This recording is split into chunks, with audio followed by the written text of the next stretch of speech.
Hello, Power Card Games and Comics fans!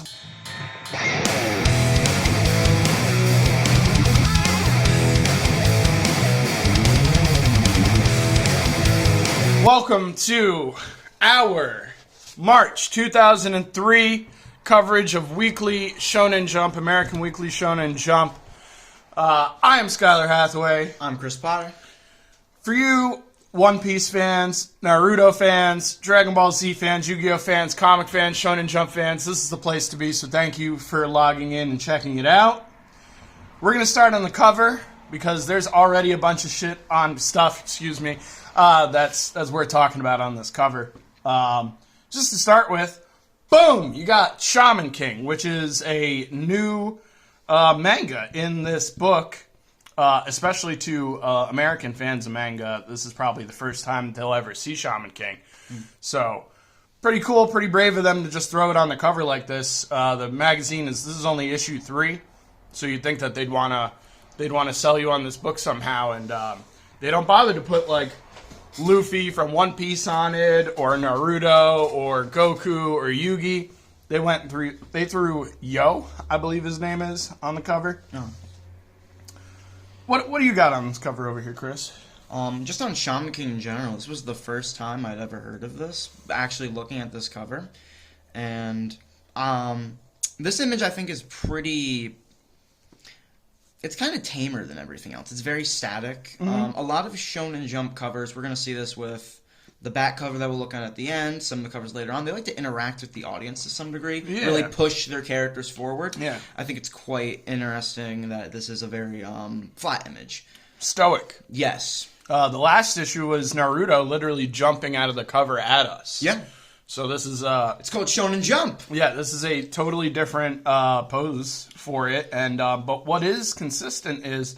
This background, in the last issue, the background was also like a black and gray behind Naruto. Kind of show you that this is comics, this is manga, this is the way that things work. Right.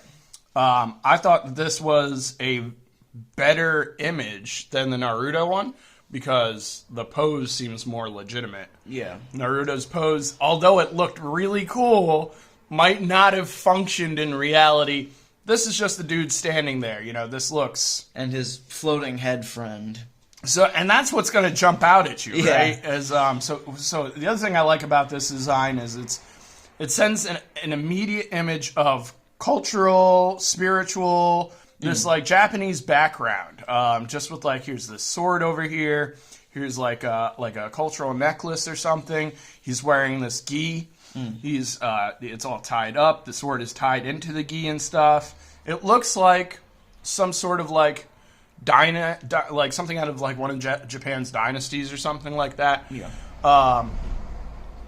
So I thought it was cool. What is also selling this issue at the time though is inside of this issue, which has been long pulled out. I no longer have this card.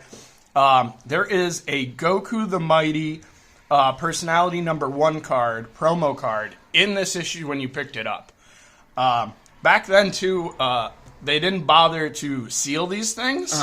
So there would totally be people that would walk into the Barnes & Noble or the ShopRite or the Hannaford or whatever and steal the card right out of the thing. They didn't care at all. So maybe I might have not even got this card when this book arrived anyway. So moving right along. Yeah. We got already on the opposite cover page, there is this Dragon Ball Z collectible card game ad, which, only accentuates this over here. And what I like about this ad is it's saying the Babidi Saga, and this game ran concurrently with what was airing on Toonami at the time. Right. And so we know exactly what was on Toonami at the time was Babidi Saga, which gives us a little bit of insight into like why and where they started in Dragon Ball Z within here, in like the Android Saga and stuff like that. So it's cool that the Dragon Ball Z card game must have only started a couple years ago. Before this magazine released, if that, and already they're in the Babidi Saga, so you can assume that this card game probably didn't go on for very, very long, which is a little saddening. Yeah. I really liked this card game, and I played the heck out of it, but I actually didn't start playing it really until it was dead either. So, speaks to my age, really. Little cameo from Toriyama before we move on. Yeah, this I've seen this a few different times. He doesn't always. It's not always dressed in this like doctor's outfit. No, But I've seen this bot a bunch of times yeah, throughout this is manga. Toriyama's little personification of himself. Toyotaro has one like this too. I think that's like a manga thing, I think. Yeah. It says here already, like the first line in this Shonen Jump is Eiichiro Oda won his first manga award at the age of 17.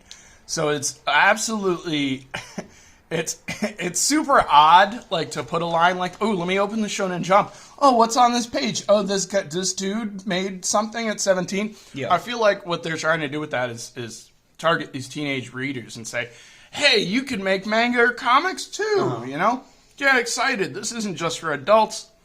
It's for people who would read Shonen Jump in Japan, in this case in America. Some presumption at this point that you know who Eiichiro Oda is too. Yeah. A little. I think it's a little early for that in the lifespan of Shonen Jump. It's not really a big deal. Yeah. I do.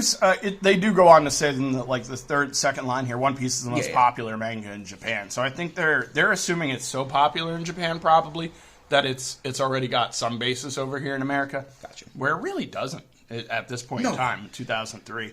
So really brave of them. Not only that, but this is all dedicated to One Piece, basically. This is Shaman King. This is the new appearance in the book. One Piece was in this book last issue. So a little odd for them to continue like pouring the One Piece onto us, you know? Yeah. I think they're just really proud that they got a bunch of these creator interviews, especially from Oda. Yeah, I'd say so. And not just that, but if Dragon Ball Z already sells the book, and Naruto is starting to sell the book because it's going to be coming to television soon, One Piece is going to further, because of its popularity in Japan, it's going to further sell the book. So, moving right along here, I don't think I have much note here other than my usual notes of translation. Katie Bridges not even the translation, sorry, the English adaptation guys over here. Got Lance Castleman on One Piece, who I think is the guy who I don't think he's got any comics work. Yeah. We got Joe Duffy, Lance Castleman does One Piece and Shaman King this issue. Yeah. Joe Duffy's doing Naruto, and I brought a little something to the show off some Joe Duffy work, prove that she has worked in comics. This is Catwoman Catwoman number 1 from 1993. As you can see down here, it's written by Joe Duffy, and here's a Joe Duffy signature. Pretty sweet stuff. She's been working in comics since the 70s. This is a 2003 issue, 10 years after this Catwoman issue, and she's still working in comics in one way or another. So that's pretty cool. Gerard Jones, who we don't talk about here, and Gary Leach, who worked with Neil Gaiman on a couple things and is doing YuYu Hakusho, and then Anita Sengupta, who I'm really not familiar with. They've got a correction section now here too, which is cool. They'll talk about like minor issues that happened in the last issue, minor problems happened in the last issue. This is interesting too, like retail distribution contact, advertising contact, subscription contact. I don't think you see stuff like this in magazines anymore. No. They don't want you to talk to them anymore. They want you to go to their internet outlets and do that. Yeah, they barely want you to buy magazines anymore. All right, so this is the Eiichiro Oda interview, hosted by Shonen Jump, and this was really cool. You really learn a lot about him already, just like the stats over here. He's born in 1975. Totally unnecessary stats. His Greek astrological sign is Capricorn. Chinese astrological is Rabbit. His blood type is A. You know, hit points unknown. He's definitely a boss. This was cool. There was a lot in this interview to unpack. One of the first things, the same thing they mentioned already in the beginning of the issue, is that he was 17 when he started in manga. Yeah. Made this book called Wanted, and I guess he studied architecture in college. Did some other stuff called like Romance Dawn, which I guess is a immediate precursor to One Piece. Yeah, it's a proto One Piece. If you look at the art, though, it's hard to even say that it's a proto One Piece. Like Luffy is right there on the cover and what have you. Yeah, but the plot is very different. Mm-hmm. Like There's all he It's almost like a condensed version of a lot of early One Piece into one chapter. It's kind of interesting. We'll get to it one day. Yeah. They might even do. It's in Shonen Jump. It's in a Shonen Jump. Yeah. I've never noticed. Probably because, again, when I was growing up, and I mentioned this last issue. If you go back and watch our 2003 issue it was February 2003. You'll hear me talk about how I really wasn't a fan of One Piece growing up, but I have a huge appreciation for it now. There's a couple of things I noted about this interview. This interview is specifically telling for the time period it's in. At this point, Oda is writing the Skypiea arc of One Piece. That's when he starts really getting into the world building, and we start hearing him talk about that at this point. I think it's around here he talks about how much he enjoys, instead of character writing, world building. I think that's something you can definitely see in his work. Around here, this is page 4, right? Yeah, he cites Toriyama as his main influence in manga. I think he cites it as his only influence. He does. It's the only thing he says. He says Toriyama's work is uses the word primarily the influence on the stuff he's doing. Yeah. Which honestly, I can't say that he's lying, but I can't say that that's true because it's not apparent to me as I'm reading this.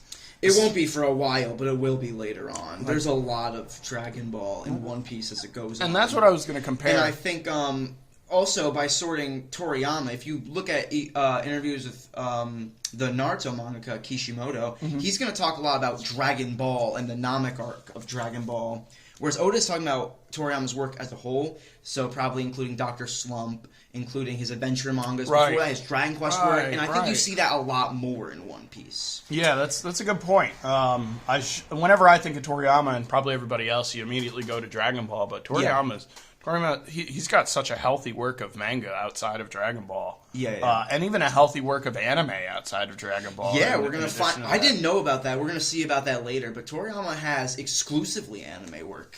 That dude does not stop. And there's an interview later in this comic, in this issue, that I think is hilarious. His interview later is not exactly what you'd expect from... Like, it's not this. It's exactly what I'd expect from Toriyama, knowing him a little bit better, I feel. But in any case, what I also found interesting is that this guy, Oda, had worked with the guy who... He was an intern, basically, with the guy who made Rurouni Kenshin. An assistant intern. But they're helping out with the manga. Yeah. They're doing backgrounds. They're doing stuff like that. They're learning in the process. He did it with the guy who did Shaman King. Hiroyuki Takei. Yeah. And I think that's pretty cool that these successful mangakas were working together in the same office and obviously probably bounced ideas and all sorts of stuff off of each other in the process. He said that his rejected works also influenced One Piece, which I could say about most artists and writers. A lot of their stuff, even if it isn't good, ends up becoming what they end up putting out there anyway. And this might seem self-explanatory to us, but this is for kids for the most part, telling them, like, even your failures are important. Yeah. A lot of Shonen Jump is aimed at kids, I feel like, so messages like that are important. Oh, and especially One Piece, too, right? Yeah. Especially this early One Piece. Around here, he talks about Buggy the Clown being his favorite villain. What I wanted to note about that, I don't know where it is, he talks about, the editor notes that we're going to see this in Shonen Jump 5, so they're already planning ahead for the material going on later. Thought that was cool to see. Oh, yeah. I'm sure it's long in production by this point, but I think that's cool to see if they're planning ahead. Yeah. There's a couple things. They know what's going on. There's a couple things they mentioned in this issue that gives a little foreshadowing for the future that I'm excited about. And I wanted to mention, even right before this, he talks about one of his favorite cartoons visually is Tom and Jerry. Yeah. Which I've heard people reference Tom and Jerry over and over and over again in both Japanese comics and American comics. It's just one of those classic television shows that I guess it represents a lot of the favorite cartooning that people use in modern comics. Yeah. And I got to give credit to the guys who created that, which is Joe Barbera and Will Hanna, who's done amazing work in animation and cartoons like the Jetsons and Flintstones and Scooby-Doo. And the list just goes on and on and on. Most of these cartoons too were based on their designs for characters and stuff, so they had a really good idea on how to put simple, good-looking designs on TV that worked. You got anything else to add over here, Chris? One thing, he has 4 assistants living with him at this point in time. That was something I noted. That was a lot. Yeah, these layouts are really fun. Yeah, these are great. These layouts are great. I assume he did these himself, or at least had one of these 4 assistants working on it. I think it's crazy. We're going to find out Toriyama has 1 assistant, and I think it's 2 assistants. Is it 2? Okay. Yeah. It's not 4. 4 is a lot. I have no idea what all these guys are doing. I love Oda, so I'm not criticizing him here. I don't know. He's busy on his own, so I don't know what all these guys are. I guess maybe they just have such a pipeline of One Piece, because something, if you read modern Shonen Jump, that you'll notice, One Piece is way more consistent than anything else coming out of Shonen Jump. It's still practically weekly, every week, 19 pages. And honestly, and it might be because I don't know Oda's work that much, but I don't know that he's drawing everything even, because Luffy's got a pretty simplistic design. Yeah. Like, I could probably draw Monkey D. Luffy. I'm sure you could draw Monkey D. Luffy. Oh, yeah. I think it's cool they actually took this out of a One Piece thing. It's called One Piece Blue Grand Data File. Oh, shit. So this little thing literally ripped straight from the One Piece manga over in Japan. And these are really rewarding. There's silly stuff in all of these. Yeah. The one thing that I noted, I don't even have this in my notes, but he has this Akira Toriyama drawing over here in right above where he works. It's a drawing that was done, commissioned for him. And if you really zoom in on this thing, it looks like one of 3 things. It looks like either Master Roshi, the Toriyama bot, or the main grandfather character from Dr. Slump, who I'd argue all 3 of those are characters based on Akira Toriyama himself. Yeah, shows his respect for him. Shows his respect. I'm sure that's not even what he has as a commission from Toriyama. It's probably like a drawing of Goku or something like everybody else. But, if you're going to do that, it'd be cool to show your appreciation. I don't know if he did it yet, but this might be Toriyama's drawing of Luffy, too. Because Toriyama did a bunch of One Piece art somewhat relative to this when One Piece had an anniversary. Oh, okay. Yeah, that could be possible. It could just be Luffy. Yeah. Before we're totally done with this One Piece interview, this interview was super telling as someone who loves One Piece. There's a bunch of stuff I noted but didn't talk about because it would be spoiling huge chunks in advance of One Piece. I thought this was great to read because this is a 2003 interview. Oh, yeah. One thing we noted behind the scenes, in the end here, Oda talks about how he doesn't want to make One Piece his final work. Yeah, I made the same note. I can't believe I didn't mention it. He doesn't say... So, what you had told me off screen was that he says he wants to end One Piece sooner. He doesn't have plans to continue longer. That's not what it's more he says, like, that he doesn't want this to be his life's work. Yeah. My note says that Shonen Jump asks Oda, will One Piece be your life's work? So if I said that off screen, I was incorrect. But my notes are on the same exact thing. And I think it's hilarious that he's still working on that thing today. Yeah, but he's fairly young. Like he started at 17. If you think about when this would be in comparison to like Togashi's work, like it's longer, but he's still working on HunterXHunter. There's time for Oda to do something else. Yeah. I don't know if it would sell as well anymore, but he's definitely interested. Why I know this is because like. We are reaching the end of One Piece, technically. He's been talking about this very recently, that, like, it's ending. It's pretty clear if you read it, it's ending. He could turn around and troll us real hard, though. Yeah. I just think it's fun to see... he has plans after that. He mentions he has a lot of manga he still wants to do, and probably hasn't done any of it because he's been focusing on One Piece. And honestly, I wouldn't even know if he's done any of it because of One Piece's prevalence in popular culture. Yeah. I'm sure it'd be tough to distract people from that anime and that manga. And again, he's on such a tight schedule. I can't even... He does color spreads all the time. Don't even know where he gets the time for it. And it's almost always weekly. When it comes to big mangas, too, I mean... Akira Toriyama is a perfect example of he's got a really popular manga and anime and then everything else. Yeah. So, and that's the unfortunate reality of making manga or making comics is oftentimes you will strike lightning real quick and then the rest of your stuff just isn't looked at as fondly. And it's a darn shame because I'm sure, just like we're enjoying SandLand in this book, I've enjoyed Dr. Slump before. Yep. They're fine pieces of work. But this is what's popular, so this is what we're going to get the most of. And that becomes really apparent by a lot of what the editors say in this interview and the Akira Toriyama interview later. Is the editors, whenever they're doing this book, they're really trying to push that mangaka to pump out as much of the stuff as possible. Yeah. Regardless of it's good or bad or not, really. I mean, the editors have a job to make sure that the content stays pretty consistent, but they want these dudes to pump out as much as possible. Yeah. Yeah, I thought that was an interesting takeaway, that he does want to do something else, obviously. And this was presumably done in 2003, at least the interview portion of it. So this is 20 years later, and he's still working on the thing. I hope Chris is right. I hope that he does end that thing soon, because I want to see what else he's got. Yeah. There are parts of One Piece that I really like, and it wasn't always apparent to me until now that I'm an adult. So I want to see what else this guy's got up his sleeve. This actually mentions the Romance Dawn book over here. And one last thing before we leave this interview altogether. I wanted to mention this data on Oda. His favorite animals are big, gentle dogs. His favorite video game is Puyo Puyo. No idea what that is. It's like Tetris. His favorite music is 70s soul music. I love this dude. This dude's got such interesting likes and stuff.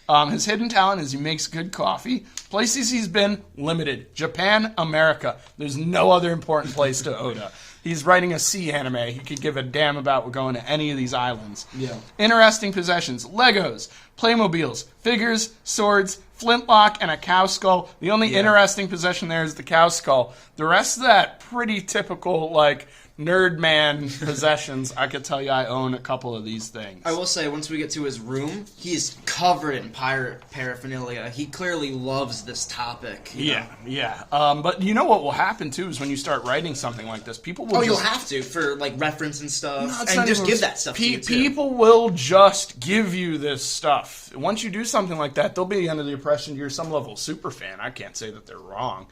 But you just end up amassing this stuff by osmosis. Last note on this. Shonen Jump asks him if he lives near the ocean because he's drawing a pirate anime, or manga, sorry. And that's an ignorant question because he does not live anywhere near he says he lives in the mountains.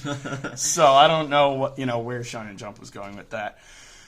Moving right along to really strong first impression, I think. Absolutely stunning double page spread. Holy crap. Full color, dope stuff, lots of characters. You see 3 of these characters in this chapter. Yeah. This is gonna take a while before we really get to unpack who 75% of these people are. But look at this cool design on this pumpkin dude and stuff, mixed along with these little cute designs on whatever these things are. Yeah. I love this. Colors are really good. They're really they're not flat, but they are they're not strokey. Like the Naruto colors. I like how I'd argue that he's cheating with the lighting in this, right? Because it's nighttime, and there's no way that the moon is going to provide this level of here's some reflection on Yo's face and stuff, right? This is not how moonlighting works at all. This is the only character I would complain about that with, though, because all these guys they almost look cut out. I can imagine it's almost like sticker bombed. Yeah, it's not it's not supposed to be coherent. Yeah. This guy looks like he's actually part of the scene, though. So yeah, and that may just be how this thing was put together too. Yeah. So what's a little weird about this particular chapter is there was the double page spread. Here's page 1 of it on page 14. Here's page 2 of it on page 15. And then here's an interview to interrupt the reading of this manga. So I'm not exactly a fan of this. I don't know why they couldn't put this before the manga started or at the end of the manga, because there is totally a middle area in each Shonen Jump. Right. But here it is. So we're going to tackle this before we go back to page 1 and 2 real quick. I didn't really take any notes other than his process. And I thought his process was awesome. Yeah. He gives a day to thumbnail. After that, he has 3 to 4 days of drawing. one day for miscellaneous stuff, playing video games, catching up with whoever. I think he says miscellaneous work stuff, so I think it's like editor stuff. Yeah, Talking to the editors. it could very well be. And then 1 to 2 days of rest, 6 hours of sleep every night. This is the most sustainable schedule we've heard from a mangaka so far. Yeah, that was my note. Really healthy, or not healthy, but a lot healthier of a work schedule. This is sustainable to some extent. And this is going to be one of the mangas that doesn't make it, surprisingly. I looked this up to get some background information. He's going to end this off his own terms. Yeah, I wouldn't say it doesn't make it, because Shaman King is a mainstay in this for years. Yeah, it'll be, But it does not end in Shonen Jump. Yeah. Which is the unfortunate story. Two other things to note. This makes this further apparent to me. This is the third. This is the third manga creator that I know of that has cited Hellboy. Yeah. How weird is that, man? And, I mean, at this point, it's 2003, so maybe the movie is out? No. But, no? No. All right, then. That's crazy. I guess that's just one of those exports that they actually got from those American comic shops that took off. And, I'm sure Spider-Man's over there. And Yeah. the Hulk Oh, yeah. and Captain America. Yeah. And none of these guys are citing people like Jack Kirby, who also, in reference to your age thing with Oda, Jack Kirby, the king, was very old by the time he started working on comics, had like a whole 40 years of life before he even got into comics.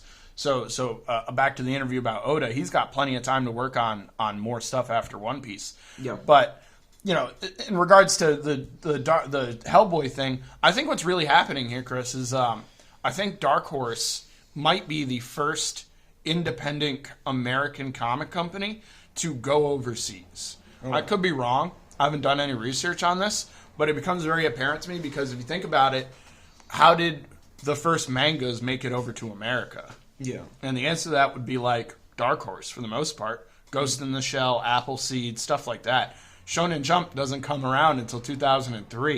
In 1993, Dark Horse was publishing manga. Akira. Oh, no. That was Marvel. In the 80s. That was Marvel in the 80s. But Akira's like the only standout I can think of outside of the stuff that Dark Horse then pumps in the 90s. So I'd imagine that if Dark Horse had ties with manga creators in Japan, then Japanese Dark Horse probably had ties to American comics for Japan. So things like Sin City probably made its way over, like the bigger Dark Horse titles, like Hellboy. Yeah. And I think culturally, Hellboy is an easier sell over there. Yeah. Not than America, but than other Dark Horse titles. Yeah. Sin City doesn't feel like something a Japanese audience would relate to as much. No, but a Demon Man? But Hellboy, it's practically a manga. I think it's a very similar... It has a lot of similar concepts. Yeah, I think it was in the last issue, or maybe even this issue, they start talking about the demon background in YuYu Hakusho. Yeah. And there's a bunch of different words and stuff for it, and I think one of those words, or a couple of those words, not only relate to Hellboy directly, but might even show up in Hellboy comics, because he's constantly dealing with demon lore and history and different cultural ghosts and myths and things of that nature. It's not surprising that the dude who makes a book about souls and ghosts is into Hellboy, nor is it a surprise that the dude who brings Goku to the afterlife is into Hellboy. When you start to think about it, you go, oh, yeah, Hellboy is great no matter what country you're living in. Right. You got anything to add with this interview here? No. It was pretty short, which I'm not complaining about.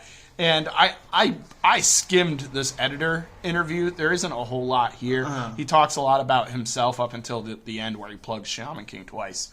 So we'll go back a page real quick. And what did you think about these two color page spreads?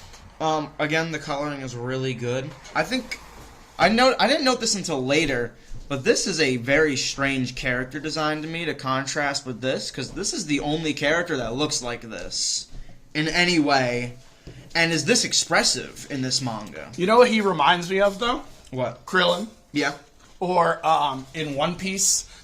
Kobe. Yeah, Kobe. I have a note about that later, how this character kind of serves the Kobe role, but as the protagonist for this story. Yeah. Or I thought that was really interesting. Or even Konohamaru. Yeah. There's usually sometimes manga, and comics for this matter, they have some cut and paste kind of feelings going on. And Right. this is one of those things. Like, you're going to have a strong lead that's your main character, often ends up being not that intelligent for some reason. Another cut and paste thing that they do in manga. I think it's to make him more relatable and just give him a flaw. Yeah, or, you know, even leaving your character's personality open a little bit isn't that bad of an idea. It lets your reader kind of insert themselves in the character a bit. Right. So it's nice to have a supporting character that you can give intelligent lines to and stuff like that, and that would be this character here. Yeah, but I think I haven't read any more of Shaman King after reading this. I would think the manga is focused on this guy, and this is the supporting character. This is just the more interesting supporting character. But you've read a lot of manga. Yes, and that's what I noted, that, like, I think this would be very atypical if the manga continued like this. Again, I don't know this. Right. So the other thing that I'd say is in just these 2 pages is really selling you that Yo is the main character. These headphones. Okay, yeah. I know that sounds ridiculous. It's very Jet Set Radio. But there is Digimon, Yu-Gi-Oh!, Shaman King. The list for sure goes on. I just can't think of any more. Headphones make your characters look cool. Yeah. That's just the way this works. Moving on. Oh, he's sitting on a headstone here with very clear kanji. You find out what this kanji is later. We will get to that. Yeah. So, pretty consistent art, even though the color is dropped here. Doesn't feel like you've missed a beat at all. And he does this thing where I've been mentioning in manga as we go and reviews these things that they mix up, I'll point out when there's open panels, closed panels, things like that. This is one of those artists that he mixes them, blends them seamlessly. Yeah. It's hard for me to go and point out a point where they're ineffective or effective because he's constantly moving and doing different things. Like, closed panel just because of the word bubbles here. Yeah. Then this is a big old open panel down here and stuff. And I can't really tell you specifically why he's doing any of these closed or open paneling and stuff. But I do like what's going on. Right. Here's some more characters. Really strong character focus in this book so far. Some character designs. This is probably one of the only like cityscape shots that we'll get. But you could tell that he's done his hours. This dude can draw cities. This dude can draw characters. Another good city shot. Little shot of the school, giving some background and stuff. Some of these things actually reminded me of Gary Frank's art a little bit. There's a specific panel I'm talking about, but I do like that this guy is clearly capable in his drawing and stuff. Yeah. But yeah, like Chris was saying, he's making it seem like this kid over here is the main character.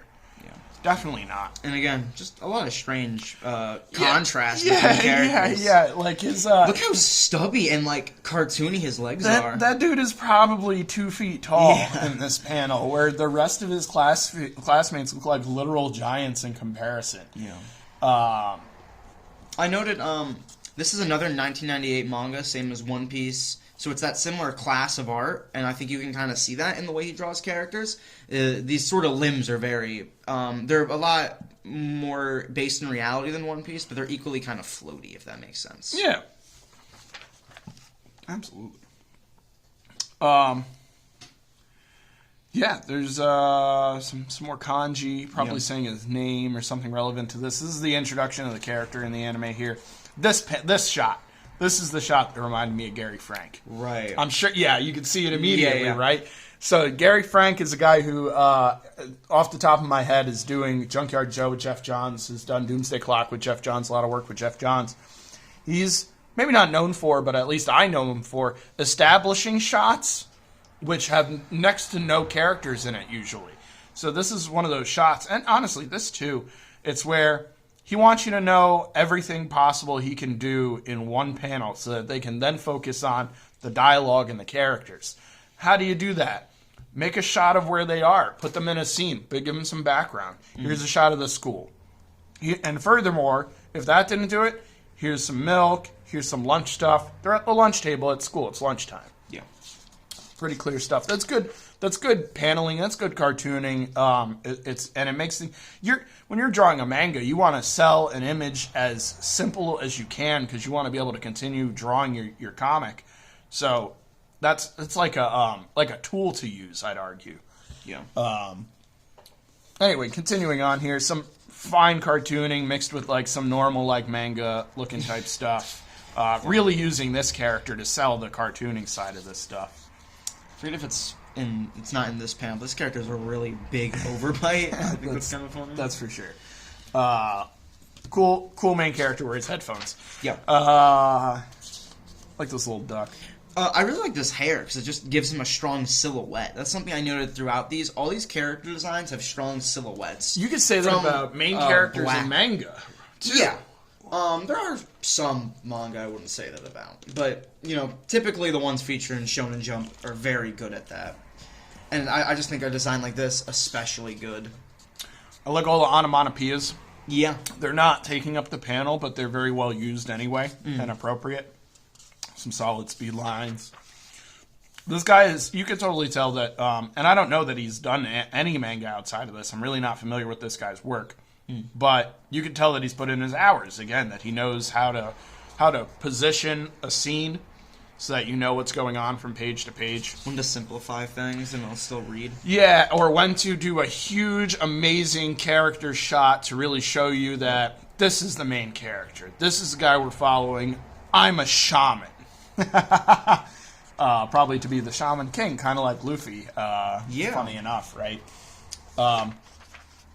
This is where things start to get really interesting, and again, I'll cite the last issue of Shonen Jump.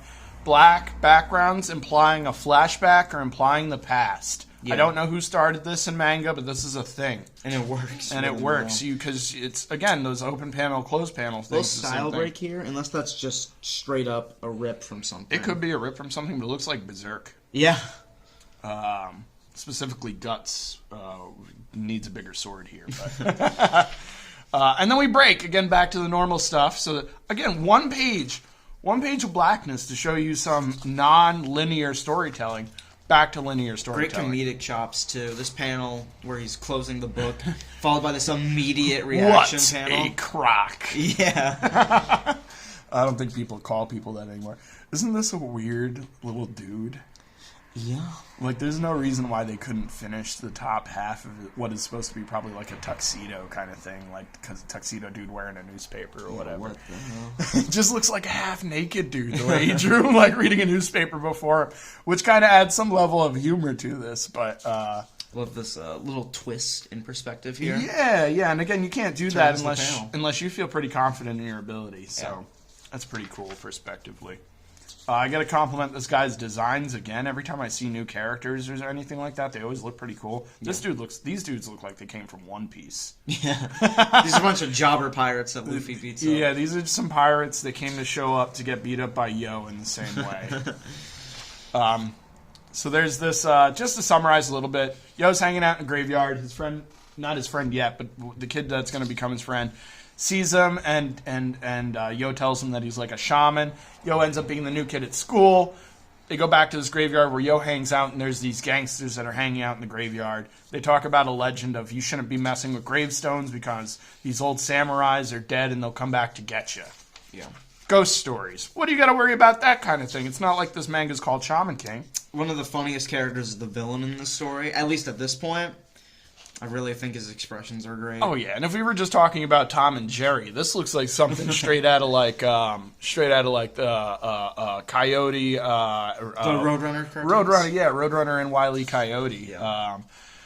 Smashes that gravestone. How disgraceful! Even his boys are like, "What are you doing?" But this dude does not care. It's cruising right along here. More school stuff, more Yo representing himself in school, trying to help his little friend, his cartoony friend that is like the size of his shoe over here. Seriously, great cartooning. I can't compliment this guy enough.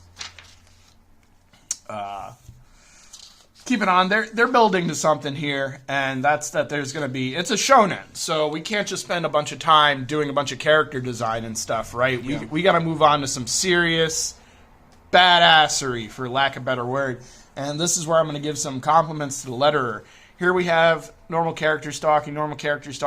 Look at the difference in the letters for Amidamaru. Yeah, Holy cow. And also, look at the dark shadows that got put on his face in just this panel. This is some pretty sweet stuff. So Yo summons his shaman, scares the heck out of these gangsters, does this weird spirit flame mode. I'm sure they're going to elaborate further on in another chapter of Shaman King, because this just gets kind of weird for a little while. But he goes and he beats up these bad guys with a wooden sword. Yeah. He channels the spirit of Amidamaru to do so. They like join bodies in order to do this, to pull this off. And you can see like Yo's hair kind of break from the style it was in before to kind of mix with the Amidamaru kind of thing. Really cool use of Zipatone down here. Yeah. Throughout, he uses Zipatone really well. Oh, as a gray, for sure. Oh, yeah. Love these speed lines, even on the character over here on his pants and stuff. It's not just showing shadow, it's showing movement on top of that. This action shot, too, reminded me of like a Nightwing Daredevil panel kind of thing. Yeah. It was good stuff. Movement. And then we're back to some more characters. Like, end on what you're strong at doing, right? Yeah. Seems like a good idea. What did you think of Shaman King? Did you read this before, Chris? No, I've never read this. I hadn't even heard of this. And I thought Never even heard of Shaman King? No. Oh, This is man. something that's completely... I'm not going to talk for everyone who reads manga now, but this is something that I think has kind of been forgotten in America to some extent, at least by people my age. And I really liked this manga. I'm kind of sad it's not more well known. I know it. I looked it up to get some background. I think it was a pretty recent TV anime too. Yeah, that's pretty good. Yeah, so there's it's coincidentally this month it got announced that Shaman King's getting a new cartoon Oh, or sweet. a new anime. So I hope it's good. I did enjoy watching the 4Kids picked this up and animated it just like One Piece. Okay. So this was airing on 4Kids Fox TV for a while, and I enjoyed this cartoon more than I enjoyed the One Piece cartoon. Yeah. But this does not need to be censored like the One Piece cartoon needs to. I wouldn't say needs, but is censored. Yeah. This is really, and you'll see this more as we go along, this is written for kids. No, well, this is written for teenagers. There's not a lot of, like, nudity or like, sexual reference or anything really of that nature. It's mostly lore, background, cultural studies, things of that nature, design work and stuff. Good stuff. Moving right along to Naruto, Yep. which is probably my second favorite manga to read in Shonen Jump. Just behind Dragon Ball. Just behind Dragon Ball, Nice. and this will probably continue for a while because That's awesome. every time I pick this thing up, I'm excited to see what's going to happen to Naruto. Yeah, I loved original Naruto when I read through it. It's some really good stuff. And the first note, quite obvious when you look at these pages, this chapter introduces Konohamaru, who is the third Hokage's grandson, I believe. So, like, similar background in Naruto, right? There's some serious importance to this character in the context of Naruto. And we're going to find out more about that through the chapter here. Right. But we have Naruto here taking his class photo that... He looks ridiculous. He this actually, like, reminds me of the frog in the beginning of the last issue, because Yeah. that frog has all that face paint on it and stuff, too. I have to imagine it has something to do with either the Uzumaki clan or the Toads. That'll become... This is pretty, for people familiar with Naruto, this will be more referenced later on. That makes but sense. Again, he's having some fun here. That's all this is for now. Yeah, they're going to probably come back to the reasons why ninjas use face paint and stuff like that. Yeah. Kishimoto is the guy who made this, Masashi Kishimoto, and I'm under the impression that this profile here probably describes Kishimoto. Yeah. Probably shoved himself in here a little bit, likes playing pranks, loves ramen, plain or with miso. You got to make notes of that kind of thing when you have the opportunity to. I made a note that a lot of these characters in here either look funny or act funny. Just a thing that happens. Like this dude, half the panels that this dude appears in, he looks ridiculous. Yeah. And he is... They make him out to be such a clown. Master Ibisu spends the entirety of this chapter and the next chapter trying to be serious. He's trying to get Konohamaru here to be more serious and less like Naruto. Mm-hmm. And as soon as Konohamaru meets Naruto, it's like this dude it's love at first sight. These kids are they're going to build a great relationship, and you can tell. Yeah. So, and it starts really quickly, right? Like, here they are already training together. And the important note that I made is that it seems like Naruto is kind of trying to do the same thing that Iruka did for him in the last couple chapters. I don't even know if it's conscious, because I think what I like about Naruto here is he treats everyone the same. So he meets this little kid, he's annoying the crap out of him. He doesn't care that he's the third Hokage's son. Yeah. Grandson. He just wants to beat him up, and no one has treated this kid like this his entire life, and he respects that to some extent, and is happy to be treated as a normal kid. He talks about that a little bit later, so he starts following Naruto around. Yeah, and when I say it seems like Naruto's doing it, you're right. It's not conscious. Yeah. But if you read through these chapters, it's apparent that even though Naruto might not know he's doing it, he is taking this kid under his wing a little bit. Yeah. I mean, that's an obvious shot of that. He's trying to show him the sexy ninjutsu. Yeah. I love this panel of the third Hokage, because it's drawn like every other panel, except in his eyes, which was completely done and dead. Yeah. Yeah, dark, right? Just like the background drop is dark. Foreboding a little bit. But then you mix it with some solid comedy immediately. Yeah. This is really nice. More like Gary Frank establishing shots. Which, honestly, I gotta stop calling this a Gary Frank thing. If anything, this is good comics. Gary Frank probably ripped this out of manga. I love this little shot. Like, I wish I could drop this, and just have this blown up a little bit. Yeah. That would look gorgeous. But this is where Naruto and Konohamaru really have like a moment-to-moment, heart-to-heart kind of thing, or as close as two young kids are going to have to a heart-to-heart. Two really stubborn kids, I will mention too. Absolutely. And at this point, right, we're pretty far into this chapter, and I'm starting to think that like, oh, they're kind of dropping the lore a little bit in regards to focusing on certain things and stuff. We get a bunch of vigor. But as soon as you start getting that feeling, and this is me giving credit to the pacing of this manga, which is furthering my enjoyment. Character stuff, and then boom, here's some more lore for you. Let's give you some more background. Don't worry, folks. We're gonna keep the story moving. We're not just focusing on these dang kid ninjas. I really like the attention to continuity here, because we see Iruka right after that last chapter. Right. Any amount of time could have passed, but we see, because of this, it's not that long. He's still injured, still bandaged. Still injured. He kind of drops the bandages in this panel, though. Yeah. You gotta make manga, you gotta make it fast. Here's some more background and lore and really stuff. Good child, or baby design. Yeah. Like, this is kind of hard to pull off. Oh, yeah. Might have used some reference for it, too. Yeah. Power Card Games and Comics fans, Weekly Wednesday Warrior fans, you have my apologies. This was not my copy originally. I got this copy used. Somebody decided to draw in what was missing in this panel here on the right side. This was not an original part of Shonen Jump.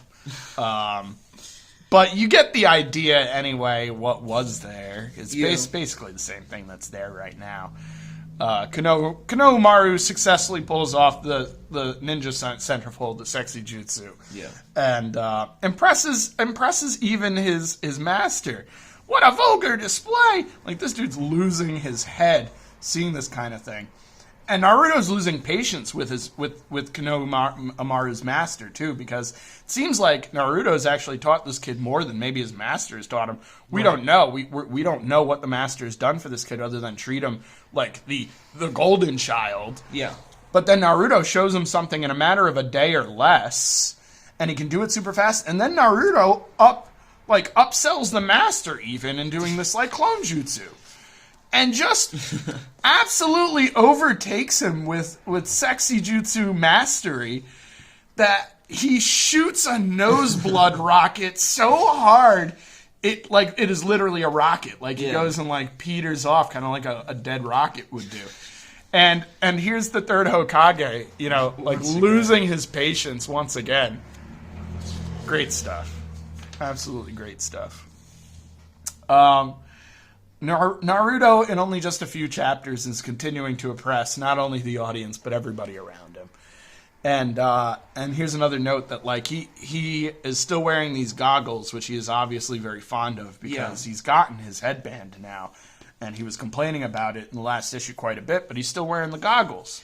I think that because this chapter kind of serves as a second chapter 1, it introduces the comedy of the series. Yeah, and the fact that this isn't necessarily all about Naruto, that there are other characters that we're going to spend some time on. Chapter doesn't move the plot ahead that much, but he does want to set up a couple characters and have a little fun with prankster Naruto before he has to really start taking this character more seriously. Yeah.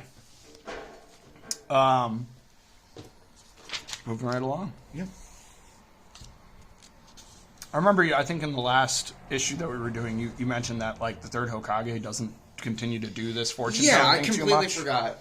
I used it a couple more times. I was gonna say he probably starts to move away from it after these first couple chapters, and that's probably mostly it's because too good. It's too like it's too easy. I feel like not just that, but we're not going to spend a lot of time on the third Hokage. He's not one of our main supporting characters. No. We're going to be moving away from him. So he may even continue to do this in the background, keep an eye on Naruto, but we wouldn't know because there are other characters that we have importance of focusing on. Really good panel. I think this is the theme of Naruto, so selling it early on. This is a little loose with the Zipatone, though, huh? Oh, yeah. He got he really let that overlap. It might be duo shade, too, instead of Zipatone. And you could argue it could be on purpose, too, but I don't know. That looks a little lazy to me. This is continuing to be some great stuff. And we're lucky in this particular issue of Shonen Jump that we actually get more than one chapter in Naruto. Which we got more than one chapter in the last one, but not for Naruto. It's we only got one chapter in Naruto last one. First chapters are extra long, so man, that just felt longer. Yeah. Oh man, yeah. I love I think the first 50 chapters have cover pages in this style specifically. Yeah. With the moon and everything and this sort of dynamism. I love these. He's going to do a bunch of these, and his cover pages, I don't think he does a lot of them after the first batch of chapters, but they're really good when he does. And I wouldn't be surprised if they get used as covers for the manga itself. Yeah. Do you know what this is? No clue. That's not important. Just a like fun little cartoon. Little cartoon off the side here. Moving right along. Look at all these city stuff, man. Some great stuff. Holy moly. Even like this panel too. There's a foreground, background, and the background is more dense than the foreground. But it's so good. It's good. It's showing this guy's ability to do different things within his manga, and finally he picks up the headband, puts off the goggles. Yeah. Thin lines, thick lines. Yeah, really thick lines. These aren't super thin, but what a difference between the two cityscapes, right? And through a window with a little bit of translucentness, and then completely transparent. And Kishimoto for sure has a bunch of assistants, so this could be a different guy than this. It could be, yeah. You know what? And I'd bet that this could be him establishing what this looks like, and this is his assistant trying to translate it. Behind Naruto. I was even thinking the other way around because I don't know that I don't. When I say I don't know, I really don't know if Kishimoto is the type of guy who would insert himself into a billboard in a city. This could be one of his interns going, let me put the master inside of the panel here. And in English, I don't know if this is translated or this is just him having some fun. Japanese readers might not get this as American readers would, as easily. Right. Cause shows a little less nepotism. It's his name in English as opposed to the kanji. And this kanji isn't translated. Only this one is. Happy. Oh, my bad. Yeah. Another couple of character introductions, really important early on. But before we even get to that, I wanted to note that I think Naruto sees himself in Konohamaru, and that's how they kind of found this relationship so early.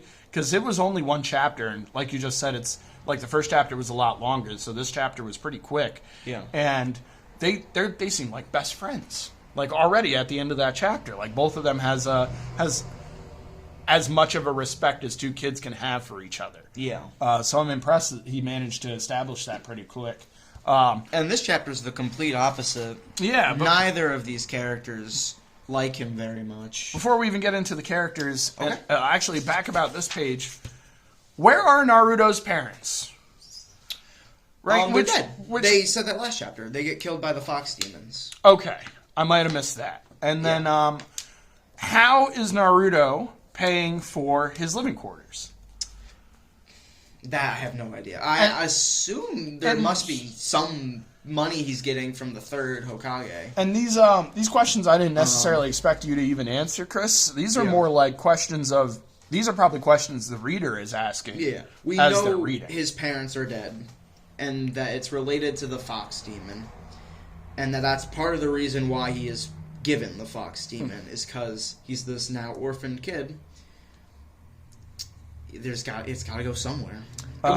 We learn more about that later, a lot later. So Yeah, I'm not going to drop I'm the sure. ball. No, I'm sure it'll develop. These are just questions that, as the reader, this is probably popping up And, in the mind. I love this lighting effect too. That's going on through the windows here, the breaks and stuff. Yeah, and even though the third Hokage treats Naruto like a bit of a nuisance, he clearly has a sense of responsibility towards him. I'd say. Only seconded by Iruka.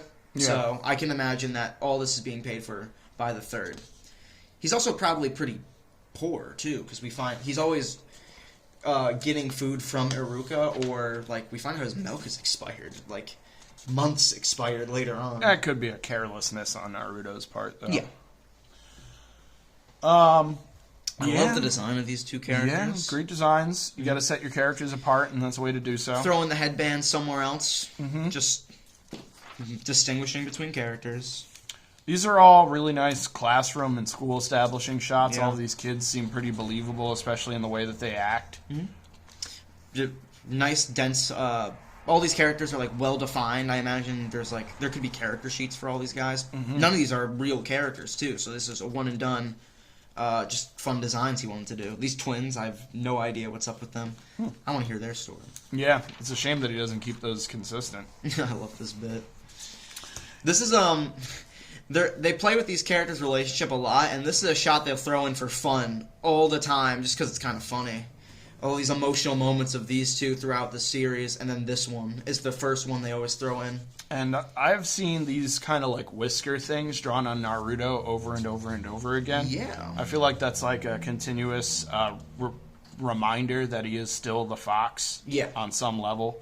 And maybe the fox is even guiding him on a subconscious level he isn't even aware of. And we haven't talked about his expressions this chapter, because they're not as strong, I feel, as the last one. He's really grounding the series at this point, but for these couple chapters, Sakura is our comedic relief. They're plenty strong. Boom, boom, boom, boom, boom. I just These mean are like all this sort of exaggeration. cartooning. Yeah. This sort of cartooning. He's doing it a lot with this character. We haven't seen. He did it a bunch He's of doing it with Konohamaru. yeah.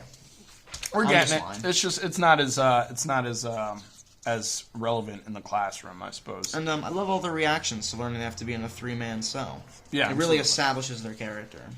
And this is one of the things that I remember about this manga so much is these three characters' relationship. It's really strong, and it's strong from here. Yeah, already they've established they know each other, and they've Yeah. probably been training together for a long while. This is, to be honest with you, Chris, where this got a little confusing for me. Okay. They start doing this thing where Naruto is using his clone jutsu to copy Sasuke. Yeah. And I couldn't tell like when it was Sasuke and when it wasn't Sasuke, because not only is that happening, but Sakura has like flashback dream moments here. And it's difficult to tell what are the dream moments and what aren't the dream moments because there's no difference in paneling. It's in fact it's all linear story. So here's Sasuke still tied up, so you know this is Naruto, I guess is what this panel is trying to tell you. And then he's breaking free. But we don't know that this is all Naruto because some of this is Sakura daydreaming. Yeah. So I'm confused at what is Dream Sakura, what is Naruto, and do you have any specific panels that you remember are Dream Sakura? Because I think, if I remember correct, this is the only time it is Dream Sakura, and the rest of this is Naruto saying all the right things, more or less. She just doesn't understand that. Well, he says, so charming I could kiss it. Yeah, no, that's just Naruto saying that. Which is hard for me to believe because that is not how this character is talked. I don't even think he's thought about kissing once, probably. Yeah. Oh, talking about this manga being for teens, I thought the T and A and the line early on from her was really strange. It's very explicit for this demographic. Yeah.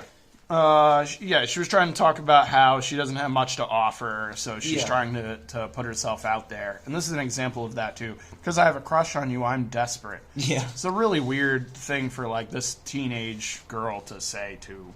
Especially in the context of Japan. I think Kishimoto is not great at writing this character. And I think one thing we're going to see as we move throughout this manga is this character, for a very long time, is only relevant because of her relationship to this character. Well, this obviously isn't Sasuke in the context, but... And, because I like Sakura, but if you go online enough, this is one of the most hated characters in anime. And I don't ever understand why, and I think it's mostly just... She's really one-dimensional early on, because this is all she thinks about. This gag isn't a one thing for the chapter. Just showing Sasuke breaking out a bit more. But he's still tied up, right? Yeah, and then he leaves. Naruto. Don't know. Yeah. It's meant to be ambiguous at the start. Because he could be breaking out of here, not sure. Probably still Naruto. Yeah. I think this is supposed to be a bait and switch at first. But then here is Naruto doing an incredible impression of Sasuke. No, that's Sasuke. At this point, he's breaking out. But they haven't actually shown that he's breaking out. You see where my confusion lies? Yes. Okay. But that is Sasuke. As long as you can see where my confusion... Oh, 100%. I'm reading this They're as trying still to Naruto. bait and switch you that this is still Naruto. He's come back to finish his kiss or whatever. And then instead we get this reaction from Sasuke, where he's much more interested in Naruto. And has a sort of respect for him to some degree because of their shared lack of parentage that we haven't seen from him yet. In private, he still thinks he's an idiot, but he thinks kind of highly of how he's turned out despite not having parents, and he understands where he's coming from. He at least empathizes with him. Yeah, where Sakura has no patience for this kid. I would not... And Sasuke has no patience for her. I would not even call it respect. I'd call it strictly empathy. Sure. They have the similar background. I made another note. I might be projecting because I've read more of Naruto, and they will recontextualize that as respect for him. And that grows over time too. Yeah. When you get to know the characters, which they are going to have to get to know each other real soon. Yep. Introducing Kakashi at the end of the panel. This is one of my favorite designs in all of Naruto. I think this is my favorite Naruto character. He's great. It's mine too. Throughout the manga, he's always good. This guy, and like from the get-go, his eye is not. He's got one eye. Why? You're going to be asking that question for the next 50 chapters. Why does he have one eye? Yeah. Oh, you'll find out. To be continued. And would you say that there's a level up in character design from here? Because he's now introducing our main characters, and I feel like their designs are a lot more striking than everything besides Naruto and Iruka, the basic, ninja designs. I don't know. It's early chapters, so I can't say that it's leveling up as much as it's just establishing characters. Okay. Just establishing who they are. Specifically, and we talked about this, I think, in the last episode, where you, as a comic artist, as a manga artist, are going to end up referring to your first couple chapters for character designs. Right. So when you're doing them, you want to make sure you have moments like this where you really establish what they look like and such, even if they're on the toilet. And they're in. So this is them. This is a milk from Naruto's apartment. Yeah, too, 2 like, months expired or something. that he has taken, or maybe they're even in Naruto's apartment. I'm not sure. Yeah. Moving right along here to my favorite manga in the book, Dragon Ball Z by Akira Toriyama. Continuing right along from the last chapter where Goku arrived after his arrival was foretold by Trunks. What a great pose. Only thing I want to know, Yamcha's still listed as dead. It says currently dead. We're reading this manga right now. We know he's not. Yeah, I just thought that's funny. That's definitely an edit. It's totally a holdover from the Viz collection releases, where this will be put with the last volume of the Namek saga. Yeah. So he was dead, but just kind of funny. To be honest, I don't have a lot of notes here, and the reason for is because of the same reasons that I had in the last one. This is a perfect manga. I don't care what people tell me. There's nothing I ever dislike about this manga. I'm never going to complain about this on this show. Right. This is what you want your manga to be, and if that's not clear, go and read the Eiichiro Oda interview earlier. I really like... So after last chapter, would you say Trunks comes off as very cocky when he fights Frieza? He comes off more cocky in the anime, Okay. but He comes off confident and... Confident, yes. Cocky, I wouldn't say. Because he has a lot... He can back it up, and too. maybe because I'm It's not like biased. Vegeta. Weekly Wednesday Warrior Shonen Jump fans, Trunks is my favorite character, if that's not clear by this playmat over here. Yeah. So it's hard for me to answer questions like that. I truly love this character. What I'm more trying to say is we have Humble to reestablish his personality, because Humble. this is what Trunks is really like. Here's this right here. This panel says it all. Yeah. And And he calls Goku Sir. I'm not sure if it's in this panel. Yeah. Yeah. Actually, a bunch. Son Goku, Sir. A bunch. I love Trunks' character, especially here. He's so respectful and polite. He's just a really enjoyable character from the get-go. Yeah, absolutely. He's a breath of fresh air, I'd say, when you're dealing with people like Vegeta, who's frustrating, Goku, who's frustrating because he's an idiot, Gohan, who's frustrating because he's a child. Yeah. This is the most responsible Saiyan you meet, and I'd argue, maybe ever. Yeah. Obviously, he doesn't get to keep his power levels at the same as Goku and Vegeta throughout the manga, but... it is what it is. He serves an important function in being the level head of the group. Yeah, almost consistently. I made a note that on 114 over here, he mentions that there's a time discrepancy that he couldn't explain in regards to Goku and arriving. Goku was supposed to arrive and defeat Frieza. Yes. But instead, Trunks beats him there. Frieza arrives early, and Trunks ends up beating Frieza. So already, we haven't even seen the androids. We haven't seen any of the stuff that Trunks is talking about. And already the whole timeline is upheavaled. This whole thing is already going a different direction. I don't think Toriyama is planning for this. I think this is just a convenient excuse later. Because I know the villains we're going to see later, they were supposed to be this arc's villains. I don't know what it is about Akira Toriyama, but that dude was made to do this. As much as he may begrudge his own capabilities in this particular field, this man was made to make manga so hard that I believe you're right, and I believe this man is doing this kind of stuff subconsciously. Yeah. He is writing these things. He's preparing for discrepancies, knowing his editors, knowing what he went through with the Frieza saga. If you don't know, the forms of Frieza, he had to keep changing them, both because of his editor and... because his editor wanted transformations in the story. Right. And he didn't like some of his designs. Right. So this helps out a little bit, but also as a person, me and Chris have both watched and read through the entirety of this, this is pretty cool that they're putting it there. Yeah. I love the yard rat thing. He calls it dorky clothes. I think this is one of my favorite Goku outfits. Yeah, same. I'd buy this action I think figure. Toriyama is so bad at drawing bad costumes. Because if this is supposed to look stupid, he just drew one of the coolest fantasy designs I've seen in a manga. Yeah, seriously. And Every time. It's nothing but some... He can't design something bad. Just shoddy armor and some pants. Love the fluffiness of the Super Saiyan hair. He gets a lot spikier as this arc specifically goes on, and we introduce, the grades and stuff, blah, blah, blah. I just think this is how This is my favorite Super Saiyan. And again, there's gonna be an interview later in this issue, but he mentions that he does this because it's easy to draw. Yeah, and you don't have to ink it. Like, this all has to be inked. This doesn't. This is just a couple lines. So that's hysterical. Yeah. Somewhere in here, Trunks mentions the androids finally. Yes, kind of. And it's not the numbers that correspond to the same numbers that are in the anime. Yeah. Or even that I remember. So this is great paneling. I don't want to miss this part. Especially because, as a fan of the anime, this is one of the first times Tadayoshi Yonemura will animate a scene. So this scene has always stuck out to me a whole lot. The finger block. Block. Yeah. So I think it's... Maybe we even passed it already. I actually have a note of the specific page, I think. That's the one thing it's I didn't 128. Okay, so it's still to come. They're going to mention these androids. Yeah. Somewhere around here. He starts talking about Dr. Giro. Talks about May 12th at 10 a.m. Yep. Very specific stuff. It's got to be around here. Here we go. Numbers 19 and 20, which I know as...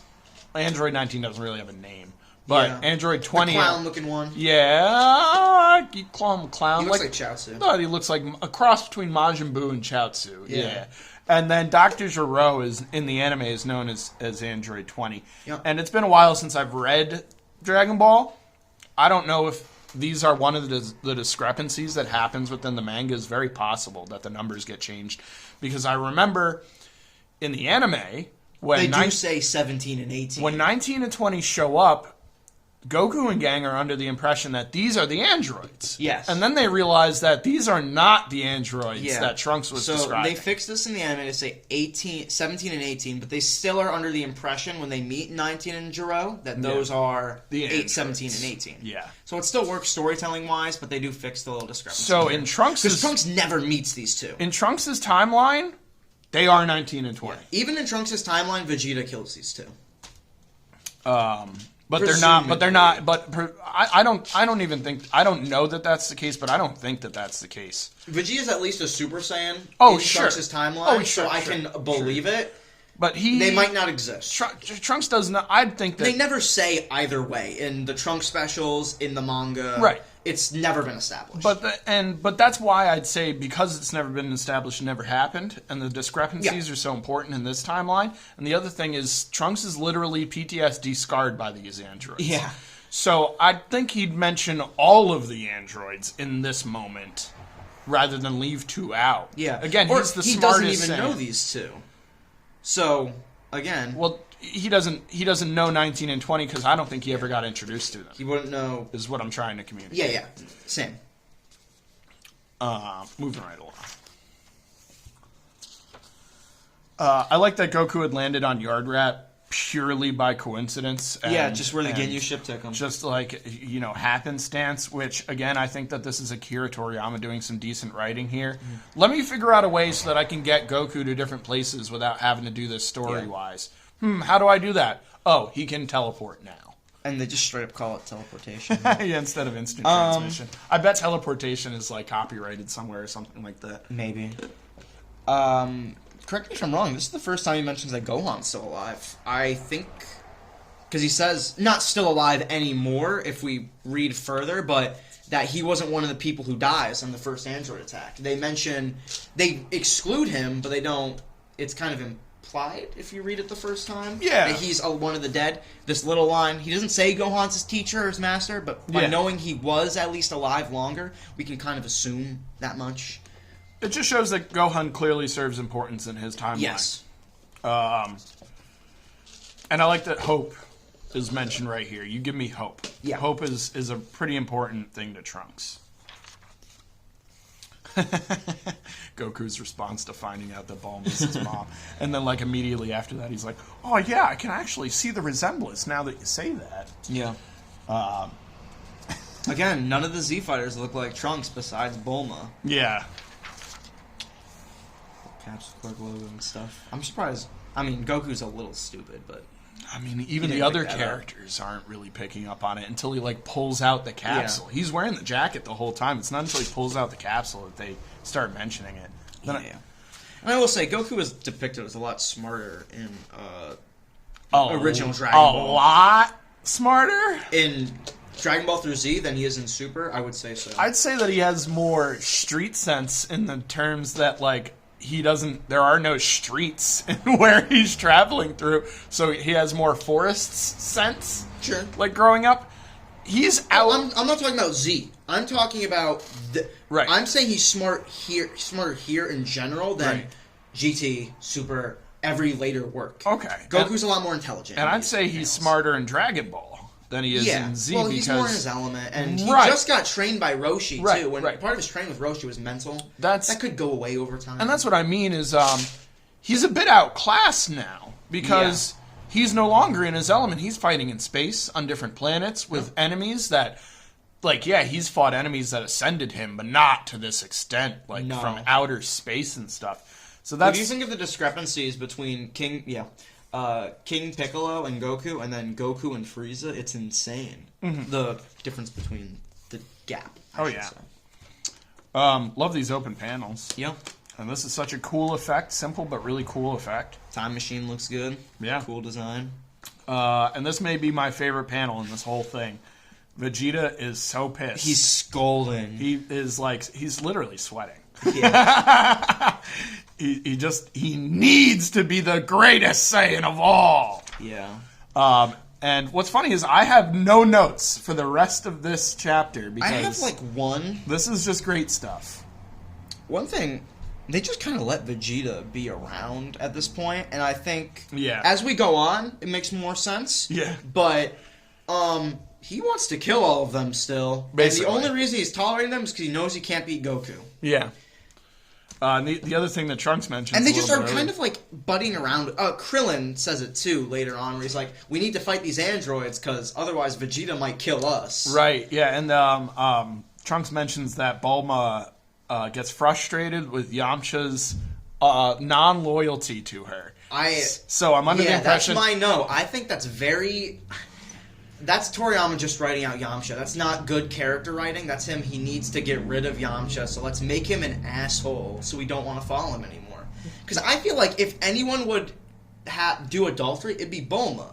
Because we've read this manga and anime. She tries to get with General Blue. She tries to get with every more attractive man than Yamcha. Yeah. It just never works for her. She's much And younger. Yamcha's the one that cheats on her?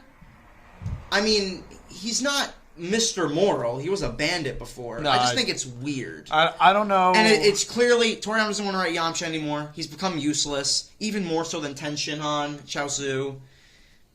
He likes Piccolo too much to make him useless, but besides that... This is where I'm going to disagree, but only slightly. Yeah. Yamcha doesn't actually leave this manga. He's still around. That's what I'm saying. Is But- I don't... To me, it doesn't look like he's trying to write him off. Do you feel like Yamcha does anything? Well, hold on. Before I answer... The answer is no. It's an obvious no. And But- would you say Yamcha was fairly important beforehand? He was... No. What do you mean? I would say that Yamcha loses... You got to try He not- loses, but he's an active character and is a worthy combatant in all the arcs. He fights Tenshinhan. You're misunderstanding my disagreeing with you. Sure. What I'm trying to say is Yamcha goes nowhere. In more ways than one. Yeah. He goes nowhere as in he's still going to be in this manga for the rest of the manga. But also he goes nowhere as in he has no more arc. There is nothing more to do with Yamcha, but he does stick around. He is not written off. He is throughout the entirety of Z. The reason is not because Akira Toriyama probably doesn't want to write him anymore, but it's useful to have characters around that aren't your main characters, that don't share those similarities. So you got all these crazy powerful people. If you don't have an audience to comment on these crazy powerful people, they're not going to seem as powerful. If you don't have people to compare them to on a constant basis, they're not going to seem as powerful. Yamcha's the perfect candidate. Yamcha's an Earthling that can hold his own against everybody, up to and including Hercule Satan later on. Yeah. We don't see it, but we know that he could beat Hercule Satan in a fight. He's got the Wolf Fang Fist. We know he can handle most threats Goku has faced up until his most recent ones. Up until Z, I'd say. Right at Z, that's when he starts getting outclassed. I mean, the dude gets killed by a Cyberman for Kai's sake. To be fair, that Cyberman would have killed Goku. So it's like immediately Z starts outclassed immediately. Like that's the first message. So to me, all the Earthlings. So to me, if Toriyama's going to write this character out, he already did. To me, in the Saiyan saga, Dragon Ball Z, by killing him. So he doesn't have to write him for a while, and then shoving him into death and train with King Kai and stuff. Fair enough. I guess removing his last relevant role to the plot, his relationship with Bulma. So we can have someone to have a say and have a kid with. So bringing this back around, Toriyama's trying to make it make sense. And so, okay, we've got a celebrity baseball player here. Celebrity baseball players be taking in some nice attention, you know? Sure. So not that difficult of a stretch to assume he might have been encouraged to do some less than loyal things. He was a thief. I would give you that if Yamcha had been established as a baseball player in the manga. That is not a thing Toriyama... I guess that's something Toriyama knows. That is something he will play on in future works and will add to the anime. That whole episode where Yamcha's playing baseball. That's a Toriyama suggestion. Okay. That's just what he does when he's not fighting. Right. But he never says it in the manga. Right. So it's harder to put that connection together as a reader. Yeah. That's true. Moving along here. Yeah.